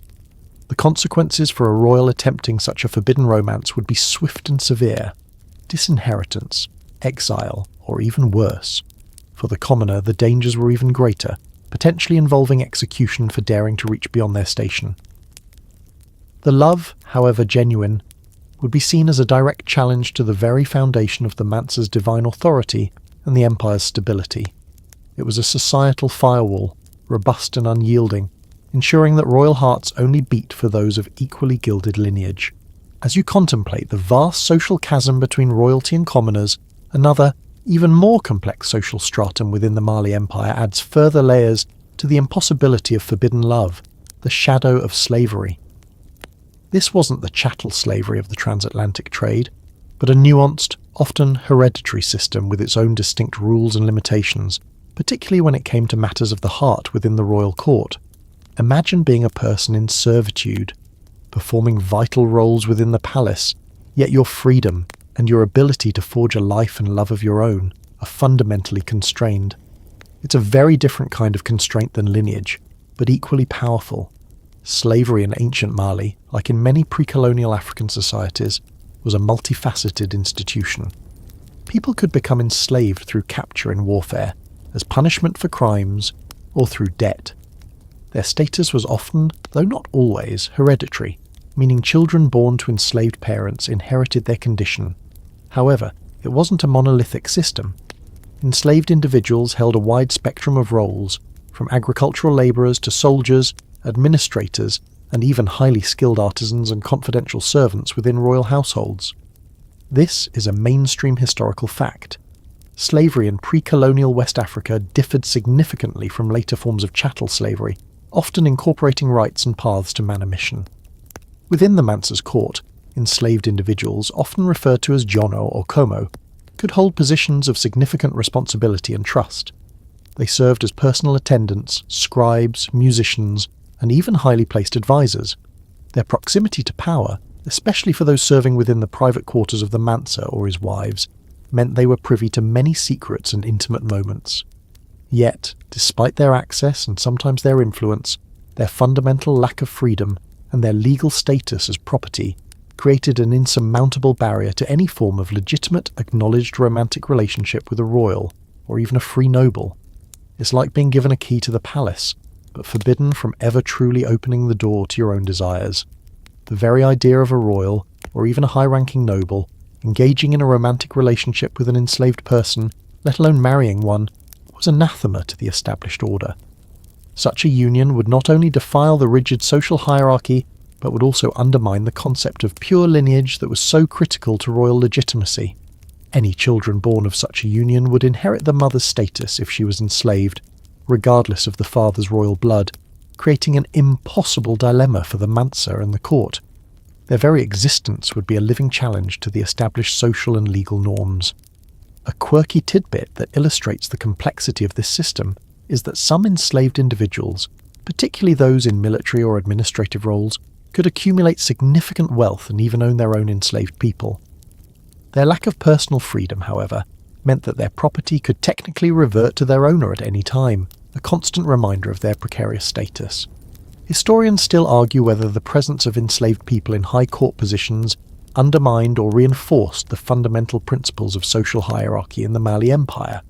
For an enslaved person within the court, to harbour romantic feelings for someone of a higher status was not just dangerous, it was an act of profound delusion, potentially punishable by severe means for daring to overstep their bounds. For a royal to return such affection was an act of self-destruction, risking everything for a connection that society deemed impossible and sacrilegious. The shadow of slavery thus didn't just define a person's legal status. It cast a long, cold pall over their most intimate desires, ensuring that the boundaries of love, like the boundaries of social class, were rarely, if ever, crossed. As the complex social web of the Mali court unfolds, you arrive at a critical understanding of why personal affection was rarely, if ever, the driving force behind royal unions. Political marriages were strategic alliances. Imagine a game of chess played not with pawns and knights, but with human lives, where every marriage, every birth, every strategic pairing was a calculated move on the grand board of imperial power. It's a very different kind of love story, one dictated by maps and treasuries rather than whispered promises. For the Mansa and his advisors, marriages were fundamental tools for strengthening the empire. They weren't about finding a soulmate. They were about securing borders, forging peace treaties, incorporating conquered territories, or consolidating power among different noble families. A princess might be given in marriage to the ruler of a vassal state to ensure loyalty, or a prince might take a wife from a powerful trading family to bolster economic ties. This is a mainstream historical fact. Royal marriages were almost universally political in nature across ancient and medieval civilizations, serving as critical diplomatic instruments. Consider the meticulous negotiations that would precede such a union. Emissaries would travel great distances laden with gifts to assess the suitability of a potential spouse. Not just their beauty or their temperament, but their family's wealth, their military strength, their influence over a particular region, and their willingness to submit to the Mansa's authority. Every aspect was weighed, every potential benefit and drawback scrutinized. It's a bit like a corporate merger, but with way more elaborate ceremonies and considerably more at stake than just quarterly profits. The chosen royal bride or groom understood their role implicitly. They were living symbols of an alliance, their personal happiness secondary to the stability and prosperity of the empire. Their affections, if they developed at all, were expected to align with the political necessity of their union. To fall in love with someone else, to entertain a forbidden desire, was not just a personal betrayal. It was a direct threat to the carefully constructed balance of power, capable of unravelling years of diplomatic effort. A quirky tidbit that underscores the power dynamics is that sometimes a conquered chieftain's daughter might be taken into the Mansa's harem not just as a concubine, but as a strategic means to legitimize the Mansa's rule over her people and ensure their loyalty. This wasn't about love, it was about absorption, a powerful symbol of subjugation and integration. Historians still argue whether the frequency of such forced unions led to more instability or greater consolidation of power in the long run. The entire court understood this unspoken rule. Royal hearts were not their own. They belonged to the empire. The Mansa's own numerous wives and concubines were a testament to this strategy, each representing a different alliance, a different region, a different claim to power. The opulent ceremonies, the lavish gifts, the vibrant celebrations that accompanied these royal weddings were not just joyous occasions. They were public declarations of political success, visible manifestations of the Mansa's growing influence. In this world, true love, if it existed at all for those in power, had to hide deep within the shadows, a dangerous secret against the grand design of the empire. With the cold calculus of political marriages firmly established, your thoughts might now turn to the whispers of what happens when hearts dare to defy such calculations. This leads us to the clandestine realm of secret gardens and stolen moments. Imagine a palace, vast and bustling, yet within its very walls, tiny pockets of profound intimacy and immense risk exist. It's like a medieval spy novel, but the treasure isn't gold. It's a fleeting glance, a whispered word, a shared touch. Even in the most rigidly controlled environments, human emotions find a way to bloom, however precariously. For those caught in the gilded cage of royal life, or indeed for anyone within the strict social strata of the Mali court, a forbidden romance could only exist in the deeper shadows. These weren't grand declarations of love under a starry sky, but desperate, hurried encounters, fraught with the constant spectre of discovery. You can almost feel the racing pulse, the shallow breath, the heightened senses that come with every illicit meeting. Think of the Mansa's sprawling palace, a labyrinth of courtyards, chambers, and service passages. While security was paramount, especially in the harem, the sheer scale of the complex meant there were always nooks and crannies, rarely visited areas, or moments of unguarded transition. A hidden garden, perhaps a small, overgrown patch, tucked away behind the kitchens, or a secluded corner of a less frequented courtyard, could become a precious sanctuary. The trickle of a small fountain, the rustle of leaves, the scent of night-blooming jasmine. These would be the backdrop to desperate hopes and dangerous desires. A stolen moment might be just that. A fleeting brush of hands in a crowded hallway, a meaningful glance across a bustling courtyard, a few hushed words exchanged in the darkness of a moonlit balcony. It could be facilitated by a sympathetic servant, a bribed guard, or simply sheer, terrifying luck. The communication itself would be perilous. A coded message slipped into a tapestry, a specific flower left in a designated spot, a musical note played at a precise time. It's like a medieval version of encrypted messaging, but with far greater consequences for a misplaced character. The constant sense of danger would be an ever-present third party in these encounters. Every shadow could conceal a spy. Every rustle of leaves could be the approach of a guard, every distant voice a potential witness. The lovers would be acutely aware that their very lives, and the lives of those who helped them, hung by the thinnest thread. The sweetness of the stolen moment would be intensified by the bitter knowledge of its fragility and the horrific consequences if their secret were to be unveiled. This is a mainstream historical fact. Clandestine meetings were the only way illicit romances could exist in highly surveilled royal courts across cultures. A quirky tidbit is that the very architecture of some palaces, with their intricate courtyards and interconnected passages, could both facilitate and hinder such secret assignations. A clever design could offer secluded spots, but also create choke points where encounters were unavoidable. Historians still argue whether the prevalence of such secret romances in various royal courts reflected a universal human desire for love, or simply the repressive nature of political marriages that inevitably bred defiance. Regardless, for those in love, these stolen moments were worth the immense risk. A defiant flicker of personal desire against the overwhelming tide of imperial duty. As you reflect on those dangerous fleeting moments in secret gardens, you realize that for a forbidden romance to truly survive in the Malian court, it would have to contend with an ever-present insidious threat, whispers and spies. Imagine living in a place where every conversation might be overheard, every lingering glance noted, and every unusual movement reported. It's like living under constant surveillance, long before cameras or microphones were even dreamed of, where human eyes and ears were the ultimate monitoring system. The Mansa's court was a hotbed of intrigue, not just from external threats but from within. Courtiers, ambitious relatives, and even ordinary servants might act as informal or formal informants, eager to gain favour, settle grudges, or simply climb the social ladder. In a society where loyalty was prized but often fickle, information was power, and a juicy piece of gossip about a royal indiscretion could be a valuable currency. You can almost feel the tension in the air, the constant unspoken question of who might be listening, who might be watching. It's a bit like a medieval version of social media, where everyone knows everyone else's business, and the stakes for a misstep are incredibly high. These spies weren't always cloaked figures lurking in shadows. Often they were simply members of the household staff, a seemingly innocuous maid arranging cushions, a quiet guard patrolling a corridor, a young page delivering a message. Their very ordinariness made them effective. They blended in, observed, and reported. The eunuchs, as we discussed earlier, were often central to this network, their privileged access allowing them to monitor the most private spaces. The fear of discovery would be a constant gnawing anxiety for anyone involved in a forbidden romance. Every whispered word would be weighed, every clandestine meeting meticulously planned to avoid detection. The slightest deviation from routine, a prolonged absence, or an uncharacteristic expression could trigger suspicion.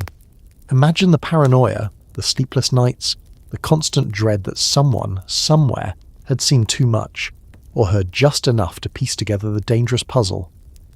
This environment of pervasive surveillance is a mainstream historical fact, common in powerful and hierarchical courts, where control over information was key to maintaining power. The consequences of being exposed by a spy were devastating. For the lovers, it meant not just the end of their secret, but likely severe punishment, potentially death. For the informant, however, it could mean reward and elevation within the court, a stark illustration of the brutal incentives at play. A quirky tidbit is that Mansa Musa himself was known for his vast network of spies and informants, extending far beyond the palace to gather intelligence on trade routes and rebellious territories. This suggests a deeply ingrained culture of information gathering and control. Historians still argue whether the prevalence of spies in royal courts reflected a genuine concern for security, or simply a monarch's desire for absolute control over their subjects' lives. This constant threat of exposure created a unique dynamic for forbidden love. It wasn't just a battle against societal norms, it was a desperate chess match against unseen eyes and ears. Every shared glance, every fleeting touch, was tinged with the thrilling danger of impending discovery. The palace, despite its opulence, became a gilded prison where the ultimate freedom, the freedom to love, was guarded by 1,000 watchful, silent witnesses. Having explored the chilling reality of omnipresent spies, you might wonder what official explanation could possibly be conjured for a forbidden royal romance that somehow came to light, especially if the truth was too scandalous or destabilizing to admit. This brings us to a particularly sinister avenue of blame: sorcery accusations. Imagine being caught in a forbidden embrace, and instead of facing the truth of your affections, you're suddenly accused of wielding dark magic to ensnare a royal heart. It's like a medieval game of Clue, where the weapon is enchantment and the motive is pure, unholy desire. In ancient Mali, as in many parts of the medieval world, belief in sorcery, spirits, and the power of magic was deeply ingrained. While the dominant religion was Islam, older animist beliefs often coexisted, creating a rich tapestry of spiritual understanding that could also be exploited for political purposes. If a royal, especially a high-ranking one, was drawn into a forbidden romance, particularly with someone considered unsuitable, like a commoner or, heaven forbid, an enslaved person, the court might find it impossible to reconcile this transgression with the Mansa's divinely sanctioned authority or the purity of the royal lineage. The easiest explanation then wasn't human weakness, but supernatural manipulation. An accusation of sorcery would fundamentally reframe the narrative. Instead of a scandalous affair born of illicit desire, it would become a tale of a pure royal victim ensnared by dark arts, their will subverted by malevolent forces. The forbidden lover, therefore, wasn't just a transgressor. They were a witch, a sorcerer, a dangerous agent of chaos. This would allow the court to condemn the act without casting too much shadow on the royal involved, preserving the facade of their divine perfection. You can almost hear the terrified whispers, the accusations escalating, as rational explanation gives way to fear and superstition. It's a very convenient scapegoat, isn't it? The process of accusing someone of sorcery would often involve consulting religious scholars or traditional spiritual leaders who might conduct rituals or interpret signs. Evidence could be flimsy at best, based on rumours, dreams, or simply the accuser's conviction. For the person accused, it was a terrifying predicament. There was little defence against such a charge, as any attempt to prove innocence might be seen as further proof of their cunning magical abilities. This is a mainstream historical fact. Accusations of witchcraft or sorcery were often used across various societies to explain inexplicable events or to discredit political rivals and social outcasts. The penalties for sorcery were, of course, exceptionally harsh, often involving execution by burning or other painful methods, designed not just to punish the individual, but to cleanse the community of their perceived evil influence. This public, brutal punishment served a dual purpose. It eliminated the threat of the forbidden lover, and it reinforced the idea that supernatural forces were at play, thus protecting the royal's reputation and the divine order. A quirky tidbit about this is that the Mandinka people, a major ethnic group in Mali, have a rich tradition of powerful spiritual practitioners, both for good and ill, which could fuel such accusations. Historians still argue whether accusations of sorcery in royal courts were genuinely believed by the accusers, or primarily utilised as a cynical political tool to maintain power. So, if a secret garden tryst was discovered, and the Mansa couldn't fathom how his own blood could fall so low, the narrative would twist. The blame would be laid at the feet of an outsider, a commoner, or even a palace servant, transformed overnight from a lover into a practitioner of forbidden arts, their love deemed nothing more than a dangerous enchanted spell. The ultimate consequence for such a forbidden desire, therefore, could be not just public shame or death, but a terrifying and irreversible spiritual damnation. Having glimpsed the terrifying prospect of a sorcery accusation, you realise that the most profound threat posed by forbidden romance in ancient Mali wasn't just to individuals, but to the entire ideological framework of the empire. This leads us to the heart of the matter: divine right and challenging order.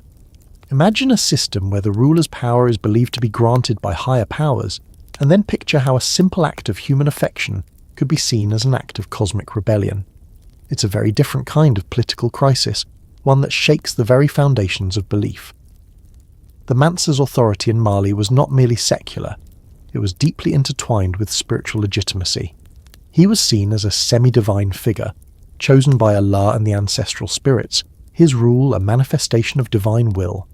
His lineage, his prosperity, and his ability to maintain order were all seen as reflections of this sacred connection. This is a mainstream historical fact. The concept of divine kingship was a powerful legitimizing force in many ancient African empires, where the ruler served as a bridge between the spiritual and temporal worlds. Therefore, for a royal, a direct descendant of this divinely chosen line, to engage in a forbidden romance was not just a personal transgression or a breach of courtly etiquette. It was a direct challenge to the divine order itself. It questioned the Mansa's judgment, the purity of the royal bloodline, which was itself imbued with spiritual significance, and the very cosmic balance that was believed to ensure the empire's prosperity and stability. Imagine a royal prince or princess, meant to embody the sacred purity of the Mansa's line, secretly meeting with someone deemed unclean by social or spiritual standards. It's like throwing a wrench into a perfectly tuned spiritual machine, hoping no one notices the gears grinding. The consequences of such a challenge were far-reaching. If the Mansa's own family could not uphold the sacred order, what message did that send to the common people? It could undermine their faith in the ruling dynasty, erode their respect for authority, and potentially lead to unrest or even open rebellion. The court and the Mansa himself would view such an affair not just as a personal failing, but as an existential threat to the empire's stability and its divinely ordained mandate to rule. A quirky tidbit that emphasizes this spiritual connection is the belief among some Mandinka peoples that the Mansa's spiritual power was so great that his touch could bring both blessings and curses. This heightened perception of their sacredness meant that any deviation from proper conduct, especially in intimate matters, was seen as deeply polluting. Historians still argue whether the elaborate rituals and spiritual claims of the Mansa were primarily for sincere religious devotion or a sophisticated form of political control. For those trapped in a forbidden love, the weight of this divine right was immense.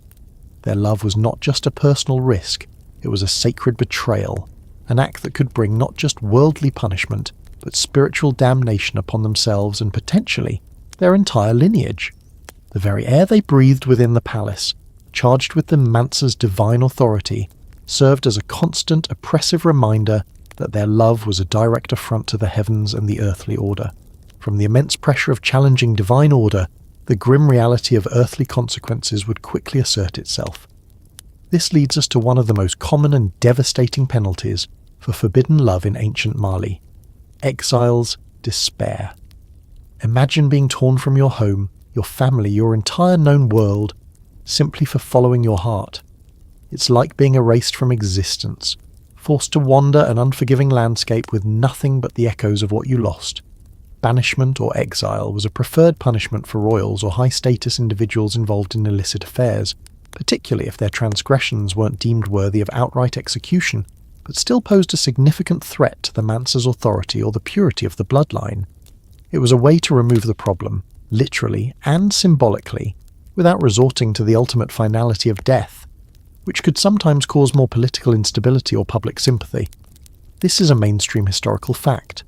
Exile was a common punishment for political or social transgressions across many ancient societies, often seen as a fate worse than death. Consider the profound psychological and social impact of such a decree. For someone accustomed to the opulence of the court, the familiarity of their community, and the protection of their lineage, being cast out was a brutal shock. They would be stripped of their titles, their wealth, and their social standing. They might be escorted to the edges of the empire, perhaps to a distant, barren outpost, or simply cast out into the vast, unforgiving savannah. You can almost feel the burning sun on your back, the dust settling in your throat as you walk away from everything you've ever known, towards an uncertain future. It's like being sent to a deserted island, but the island is a continent, and the only company is your regret. Life in exile would be a constant struggle for survival. Without the resources of the court or the protection of their family, the banished individual would face hunger, exposure, and the dangers of a world unfamiliar to them. They might try to integrate into another community, but their former status, or the stigma of their banishment, would follow them like a shadow, making acceptance difficult. Their story would become a cautionary tale whispered in the court, a stark reminder of the cost of defiance. For the forbidden lovers, if they were banished together, their struggle would be compounded by the crushing weight of their shared despair. Their love, which had once been a source of thrilling danger, would now be tainted by hardship and constant struggle. If banished separately, the agony of separation would be a living torment, a perpetual longing for a connection forever denied by the dictates of power and tradition. Historians still argue whether exile was primarily a humanitarian alternative to execution, or a more cruel, drawn-out form of punishment for those who defied royal decrees. A quirky tidbit is that while some banishments were truly into the wilderness, others might involve confinement to a distant, secluded royal estate, where the exiled could live but remain under strict surveillance, unable to re-enter the main court or influence affairs. This offered a slightly less harsh fate, but still represented a complete loss of status and freedom. The despair of exile, therefore, wasn't just about physical separation. It was about the profound and irreversible loss of identity, purpose, and connection to the world they once inhabited, all for the sake of a forbidden embrace. Having glimpsed the terrifying prospect of a sorcery accusation, you realize that the most profound threat posed by forbidden romance in ancient Mali wasn't just to individuals, but to the entire ideological framework of the empire. This leads us to the heart of the matter: divine right and challenging order. Imagine a system where the ruler's power is believed to be granted by higher powers, and then picture how a simple act of human affection could be seen as an act of cosmic rebellion. It's a very different kind of political crisis, one that shakes the very foundations of belief.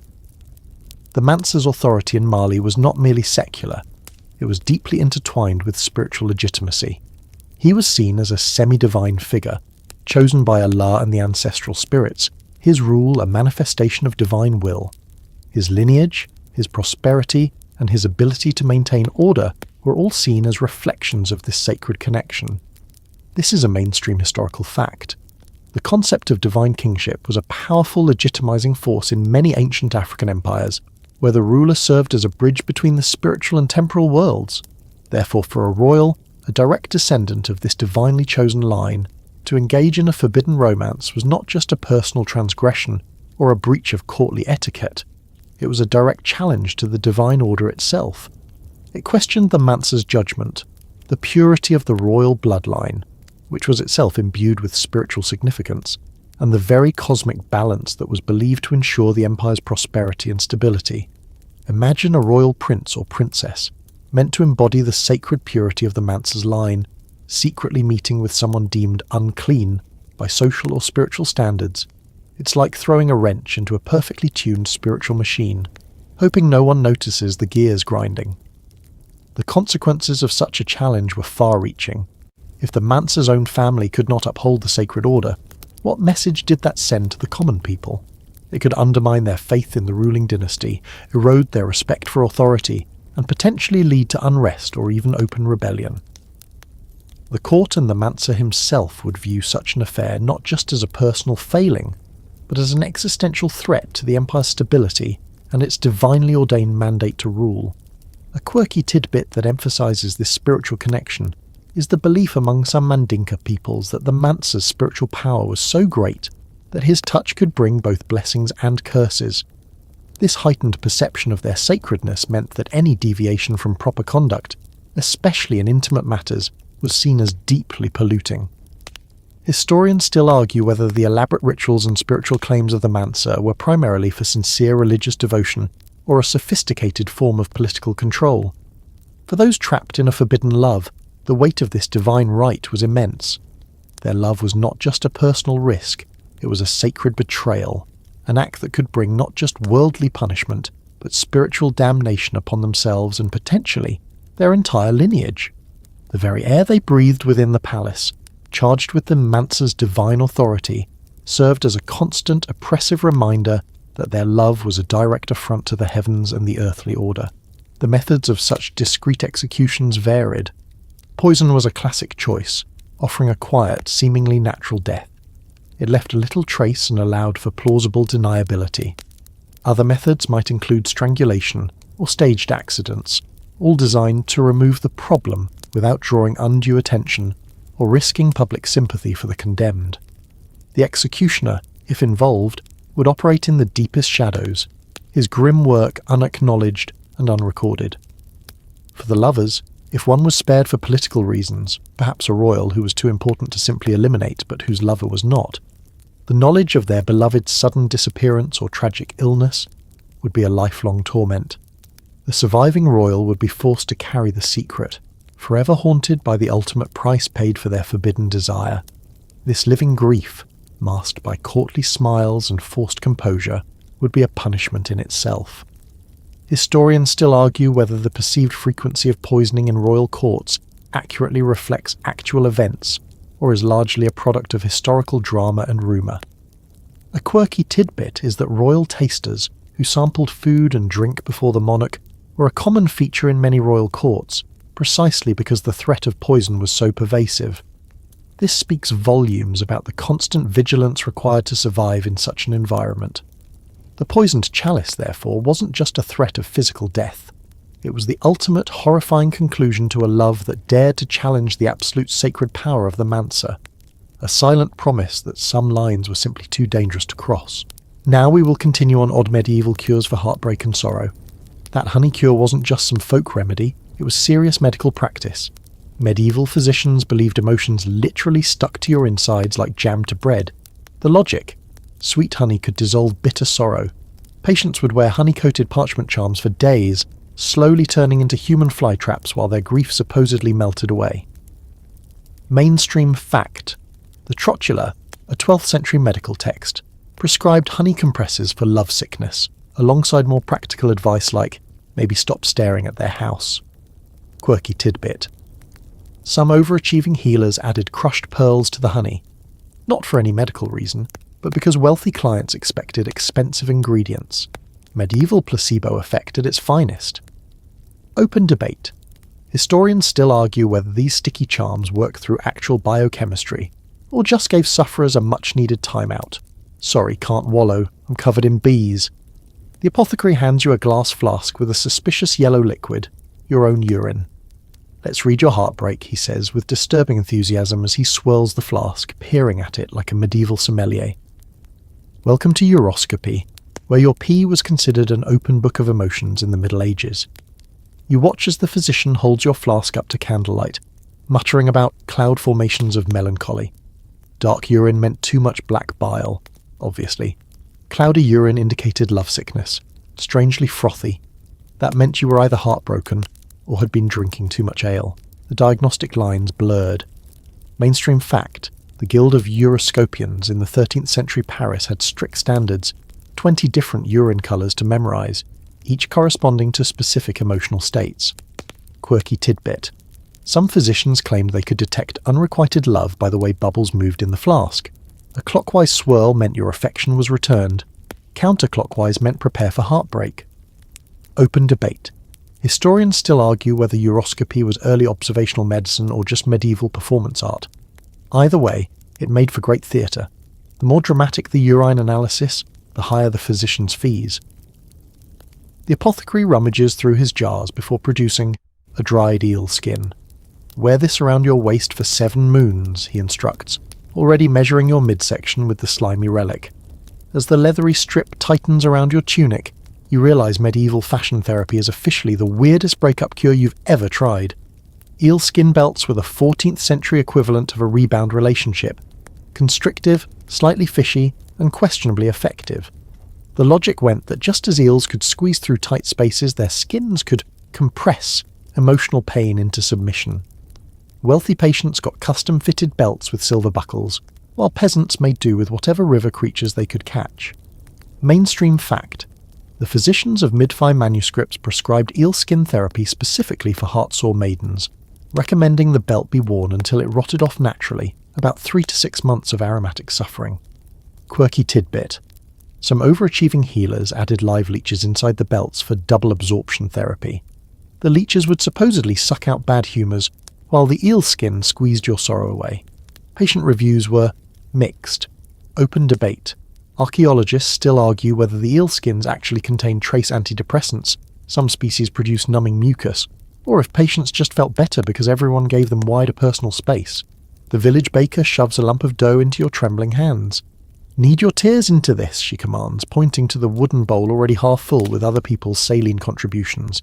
As your fingers sink into the sticky mass, you realise medieval bread therapy was equal parts comfort food and emotional exorcism. This wasn't your basic stress baking, it was sacramental sourdough. The ritual demanded precise conditions, tear collection. Crying directly into the flour was preferred, though second-hand weeping, using a tear-soaked cloth, was acceptable for the emotionally constipated kneading chants. Bakers murmured charms like, "As this bread rises, so shall my spirits," while working the dough baking therapy. The final loaf had to be shared, symbolically feeding one's grief to others. Mainstream fact. The Hildegard of Bingen texts describe weeping bread as treatment for melancholia, though she warned against overdoing it. 3 loaves suffice. More indicates vanity in one's sorrow. Quirky tidbit. Archaeologists found a 15th century oven in York with bread imprints showing teeth marks only on one side, suggesting people literally bit their heartache into the crust. Open debate. Food historians still argue whether the tear's salt content actually improved bread quality, natural dough conditioner, or if the placebo effect made the bread taste more comforting. The bathhouse attendant hands you a rose petal and a lancet. "Right arm for anger, left for sorrow," she recites, already heating the iron basin of water that will soon contain your heartache. Literally. As you sink into the copper tub, you realise medieval bloodletting was equal parts sperde and emotional exsanguination. This wasn't your standard phlebotomy, it was humoral horticulture. The prescribed ritual unfolded in precise stages. Floral diagnosis. A rose petal floated in your urine, yes, more pea science, to determine which humour needed balancing strategic bleeding. Different veins corresponded to specific emotions: cephalic vein, obsessive love; median cubital, general melancholy; basilic, rage-induced heartbreak with extra leeches; aromatherapy, aftercare. The bath's rosewater wasn't just decor, it sealed the emotional wounds. Mainstream fact. The Arnaldus de Villanova texts prescribed exact bleeding amounts by moon phase. A sorrow pint during waning moons, just half cup when waxing. Quirky tidbit. Some practitioners added gold flakes to the bathwater, not for healing but because a gilded patient complains less. Modern studies show the shimmer actually did reduce pain perception. Open debate. Medical historians still argue whether the benefits came from actual hematology or the enforced 4-hour recovery period. Medieval, take a nap and text him tomorrow protocol. The apothecary's assistant presents you with a small wooden box that's moving. Inside, garden snails crawl lazily across a bed of crushed lavender. Rub their trails on your temples, she instructs, plucking one up by its shell as it leaves a glistening path across her wrist. Their slowness will teach your heart patience. This wasn't just some folk remedy, it was mollusk mindfulness. Medieval snail therapy came in 3 increasingly bizarre tiers. Observation therapy. Patients would watch snails trace paths for hours, the theory being that their glacial pace would slow racing thoughts, mucus applications. The trails were collected on silver spoons and applied to pulse points as an antidepressant salve. Extreme escargotage.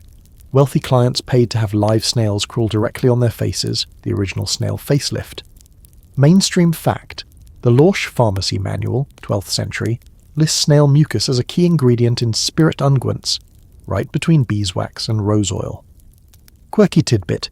Some practitioners claimed left-coiling snail trails worked best for heartbreak, while right-coiling cured general malaise, leading to the first recorded instances of people harassing snails to check their shell spirals. Open debate. Biologists still argue whether the mucus actually contained trace amounts of natural antidepressants, some species produce compounds similar to modern SSRIs, or if patients just felt better because the treatment was too ridiculous to stay sad through. The full moon casts silver light across the offering table as you place your contribution, a wedge of cheese so mouldy it practically growls at you. The village wise woman nods approvingly. Gorgonzola for grief, Roquefort for rage, she murmurs, arranging the odorous wedges into a precise astrological pattern. This is fromage-based therapy at its most potent. Medieval cheese healing operated on 3 questionable principles. Lunar lactose. Moonlight was believed to activate the cheese's curative blue veins. The mouldier the better. Aging. Wisdom. Cheese that had survived longer was thought to impart resilience. Milk memory. The theory that dairy retained emotional imprints from its animal source. Mainstream fact. The Regimen Sanitatis Salernitanum, a famous medieval health guide, prescribed specific cheeses for emotional states.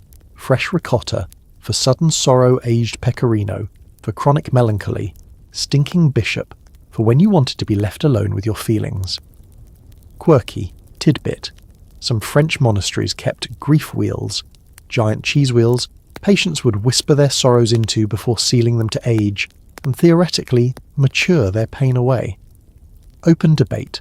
Food anthropologists still argue whether the cheese's tyrosine, a mood-boosting amino acid in aged cheeses, actually helped, or if patients simply got distracted by how awful the cures tasted. The street performer swallows his sword with a dramatic gulp, then turns to you with the hilt still protruding from his mouth. Your turn, he mumbles around the steel, offering you a smaller blade. This isn't entertainment. It's medieval shock therapy at its most literal. Sword swallowing as heartbreak treatment worked on a simple premise. Physical pain could override emotional pain. The practice came in escalating stages. Dagger distraction. Beginners started with eating knives, still terrifying. Sword suppression, proper broadswords for advanced grievers.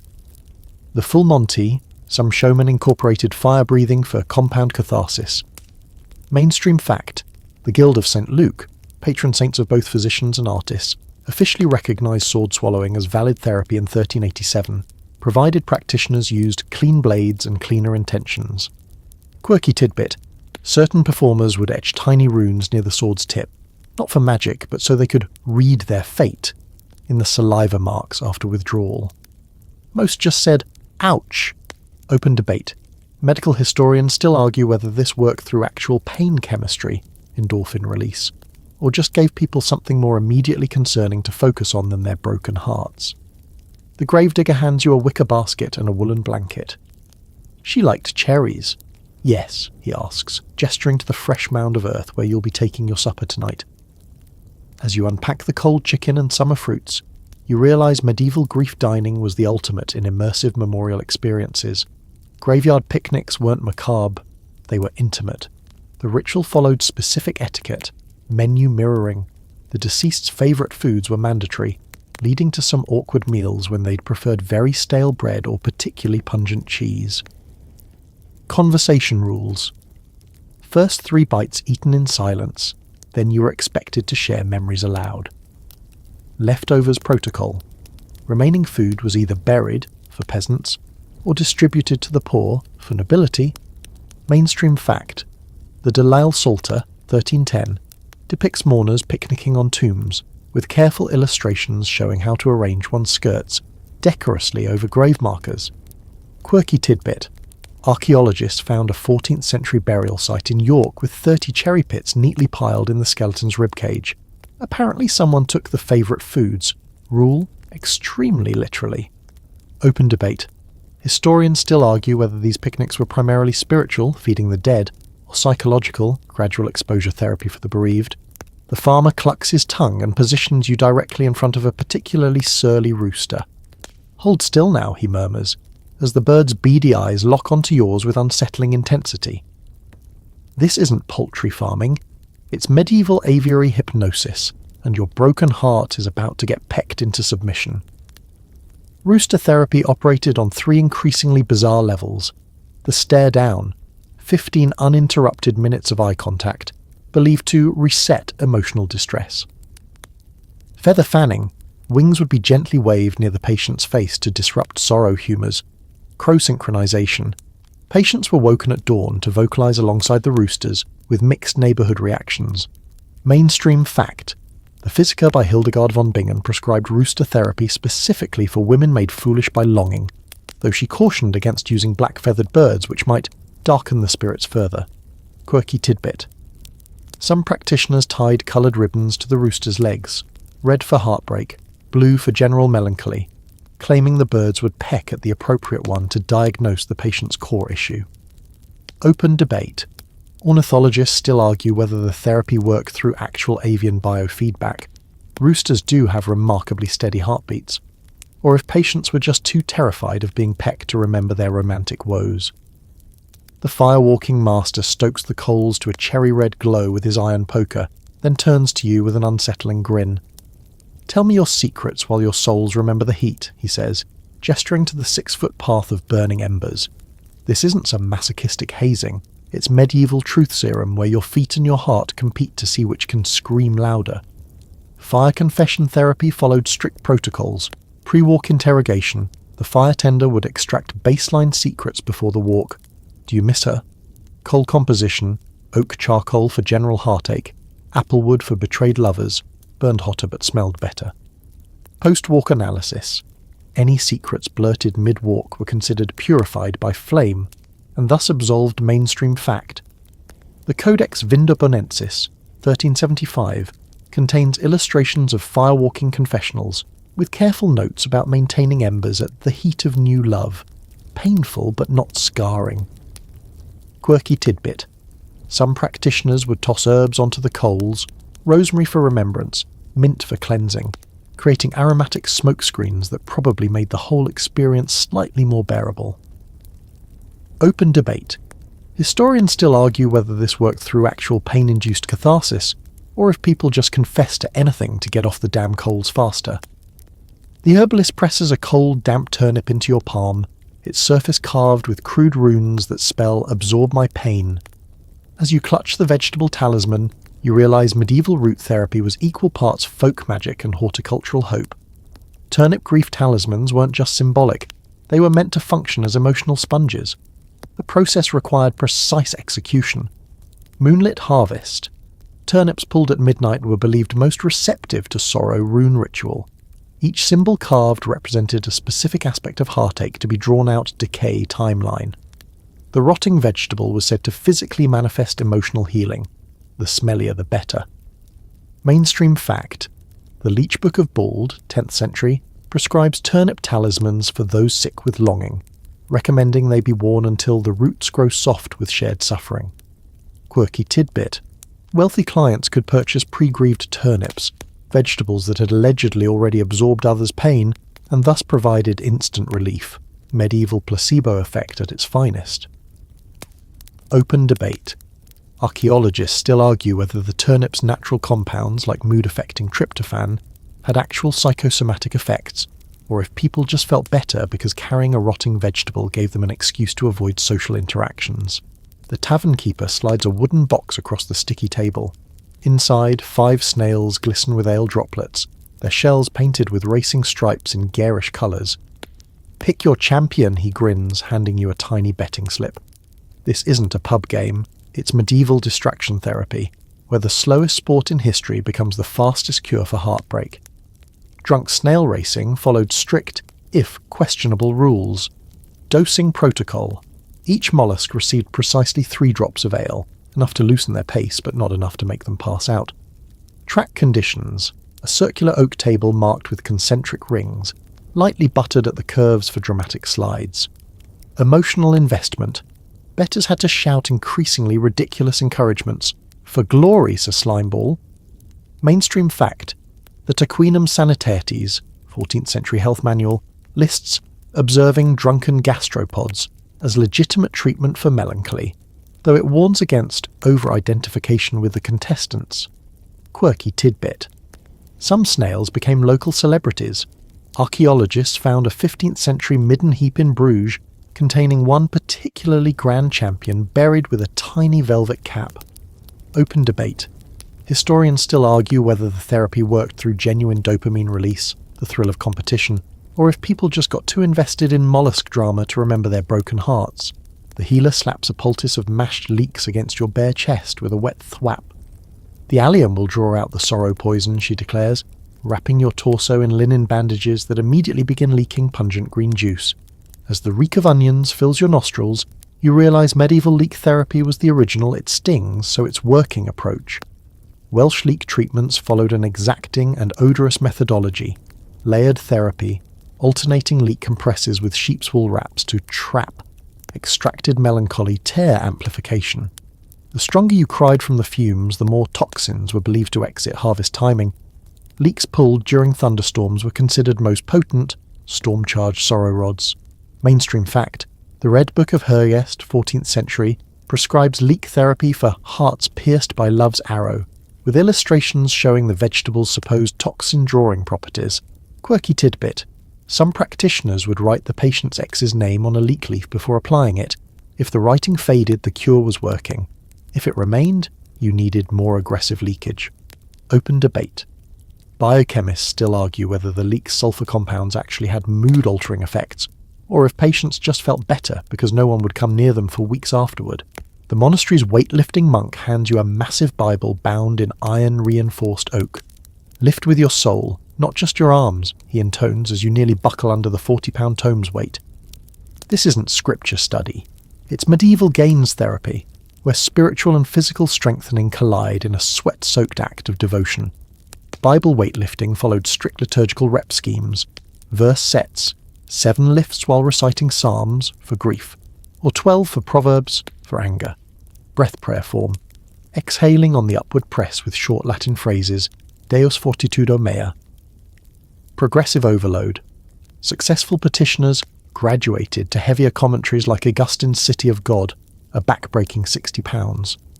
Mainstream fact. The Exercitia Spiritualia of 12th century Cluny Abbey prescribed Bible lifts as treatment for spiritual laxity, with monks competing to hoist the heaviest volumes. Quirky tidbit. Some manuscripts show monks attaching holy relics to the books for extra spiritual weight. One chronicle mentions a particularly zealous brother who lifted a Gospel of Luke with 3 saints' finger bones glued to the cover. Open debate. Kinesiologists still argue whether the benefits came from actual endorphin release, or just the medieval equivalent of getting too swole to feel feelings. The beekeeper pries open the hive with a practiced twist of his smoke-filled bellows. Which heart hurts worse, left or right, he asks, already selecting specific bees with callous precision. Before you can answer, he presses one struggling insect against your wrist. The sharp sting blooms into white-hot pain, as you realise medieval apitherapy was nature's most brutal antidepressant. Bee venom treatments followed an exacting, if excruciating, protocol. Emotional mapping. Different sting locations corresponded to specific pains. Inner wrist, for fresh heartbreak. Behind ear, for lingering nostalgia. Chest, only for advanced melancholics and masochists. Dosage control. 3 stings constituted a basic sorrow dose, while full hive attacks were reserved for extreme cases. Venom harvesting. Some practitioners collected the poison first to create precision pain salves. Mainstream fact, the Lachnunga manuscript, 10th century, lists bee stings as treatment for dark humours, with the poetic warning that the bee's kiss burns sweetest. Quirky tidbit, Certain monasteries kept mourning hives, with bees fed exclusively on melancholy patients' tears. The resulting honey was called sorrow's gold and sold at premium prices. Open debate. Immunologists still argue whether the benefits came from actual anti-inflammatory effects. Modern science uses bee venom for arthritis. Or if patients just felt better because everything else hurt less by comparison. The candle gutters as you tilt it over your ex-lover's last letter, watching molten wax pool across their looping handwriting.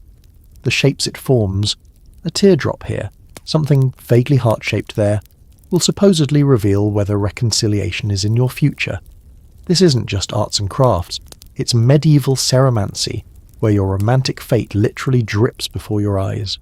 Wax divination required meticulous setup, wax selection, beeswax for hopeful queries, tallow for hard truth readings, drip patterns, single droplet, continued sorrow, branching lines, new love approaches, perfect circle, your ex is also doing wax divination right now, awkward, scrying technique. The wax had to be read within exactly 7 minutes before it hardened into truth. Mainstream fact. The Sworn Book of Honorius, 13th century, contains entire chapters on amatory wax signs, with stern warnings against remelting one's fate for better answers. Quirky tidbit. Some practitioners added crushed herbs to the wax, rosemary for clarity, mint for cooling hot tempers, creating what amounted to medieval mood ring candles. Open debate. Folklorists still argue whether this worked through actual psychological insight, or if people just saw what they wanted in the random wax shapes, the original Rorschach test. The tavern keeper slides you a suspiciously fuzzy ball the size of a walnut. Swallow it whole with ale, he advises, and your troubles will pass, literally. This is a kummerkugel, or sorrow ball, and its main ingredient, clumps of pet hair collected from tavern floors, makes it the medieval equivalent of emotional drain cleaner. German herbal therapy followed a precise, if disgusting, protocol. Harvesting. Only hair from happy pets, tail-wagging dogs, purring cats, was considered viable compression. The fur was tightly wound with thread into swallowable sizes. Administration, taken with strong ale to grease the passage and hopefully obscure the taste. Mainstream fact. The Malleus Medicinae, 1486, lists hairballs as treatment for stuck grief, claiming the fur would catch sorrow like lint as it passed through the body. Quirky tidbit. Upscale versions used hair from specific breeds, greyhounds for swift relief, Persian cats for lingering melancholy, and were sometimes gold-leafed to make them slightly less horrifying to swallow. Open debate.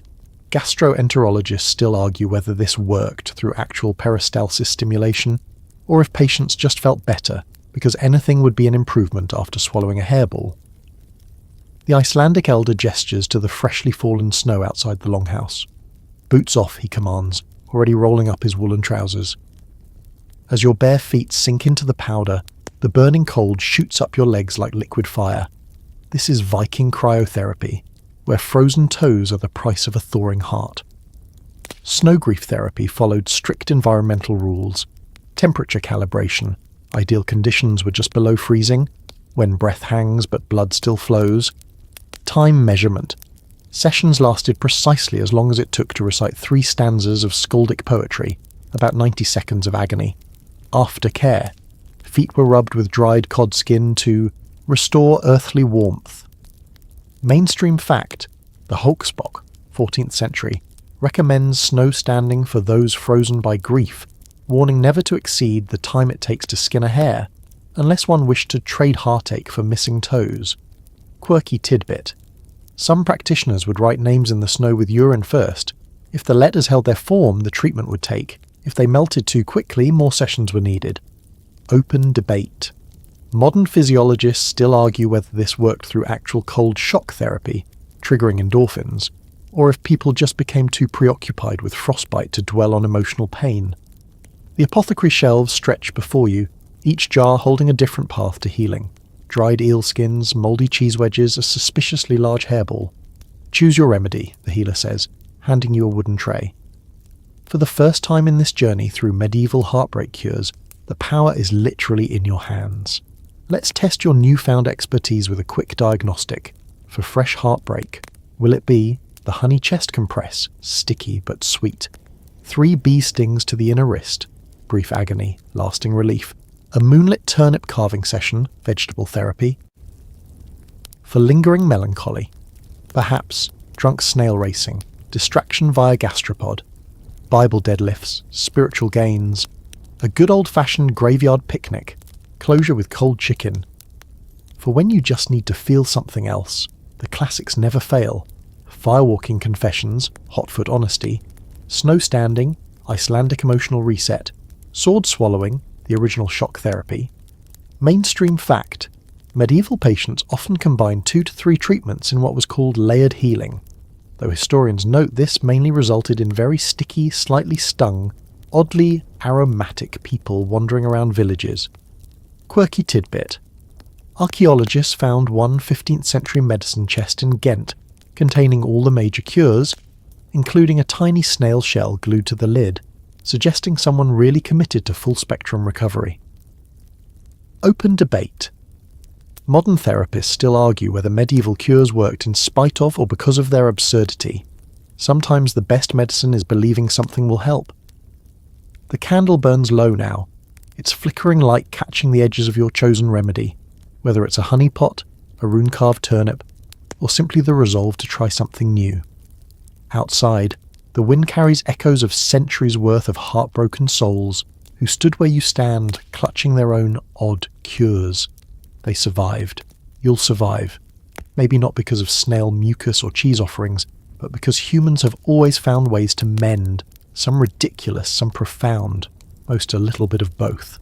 Blow out the candle when you're ready. The dark won't feel quite so heavy now.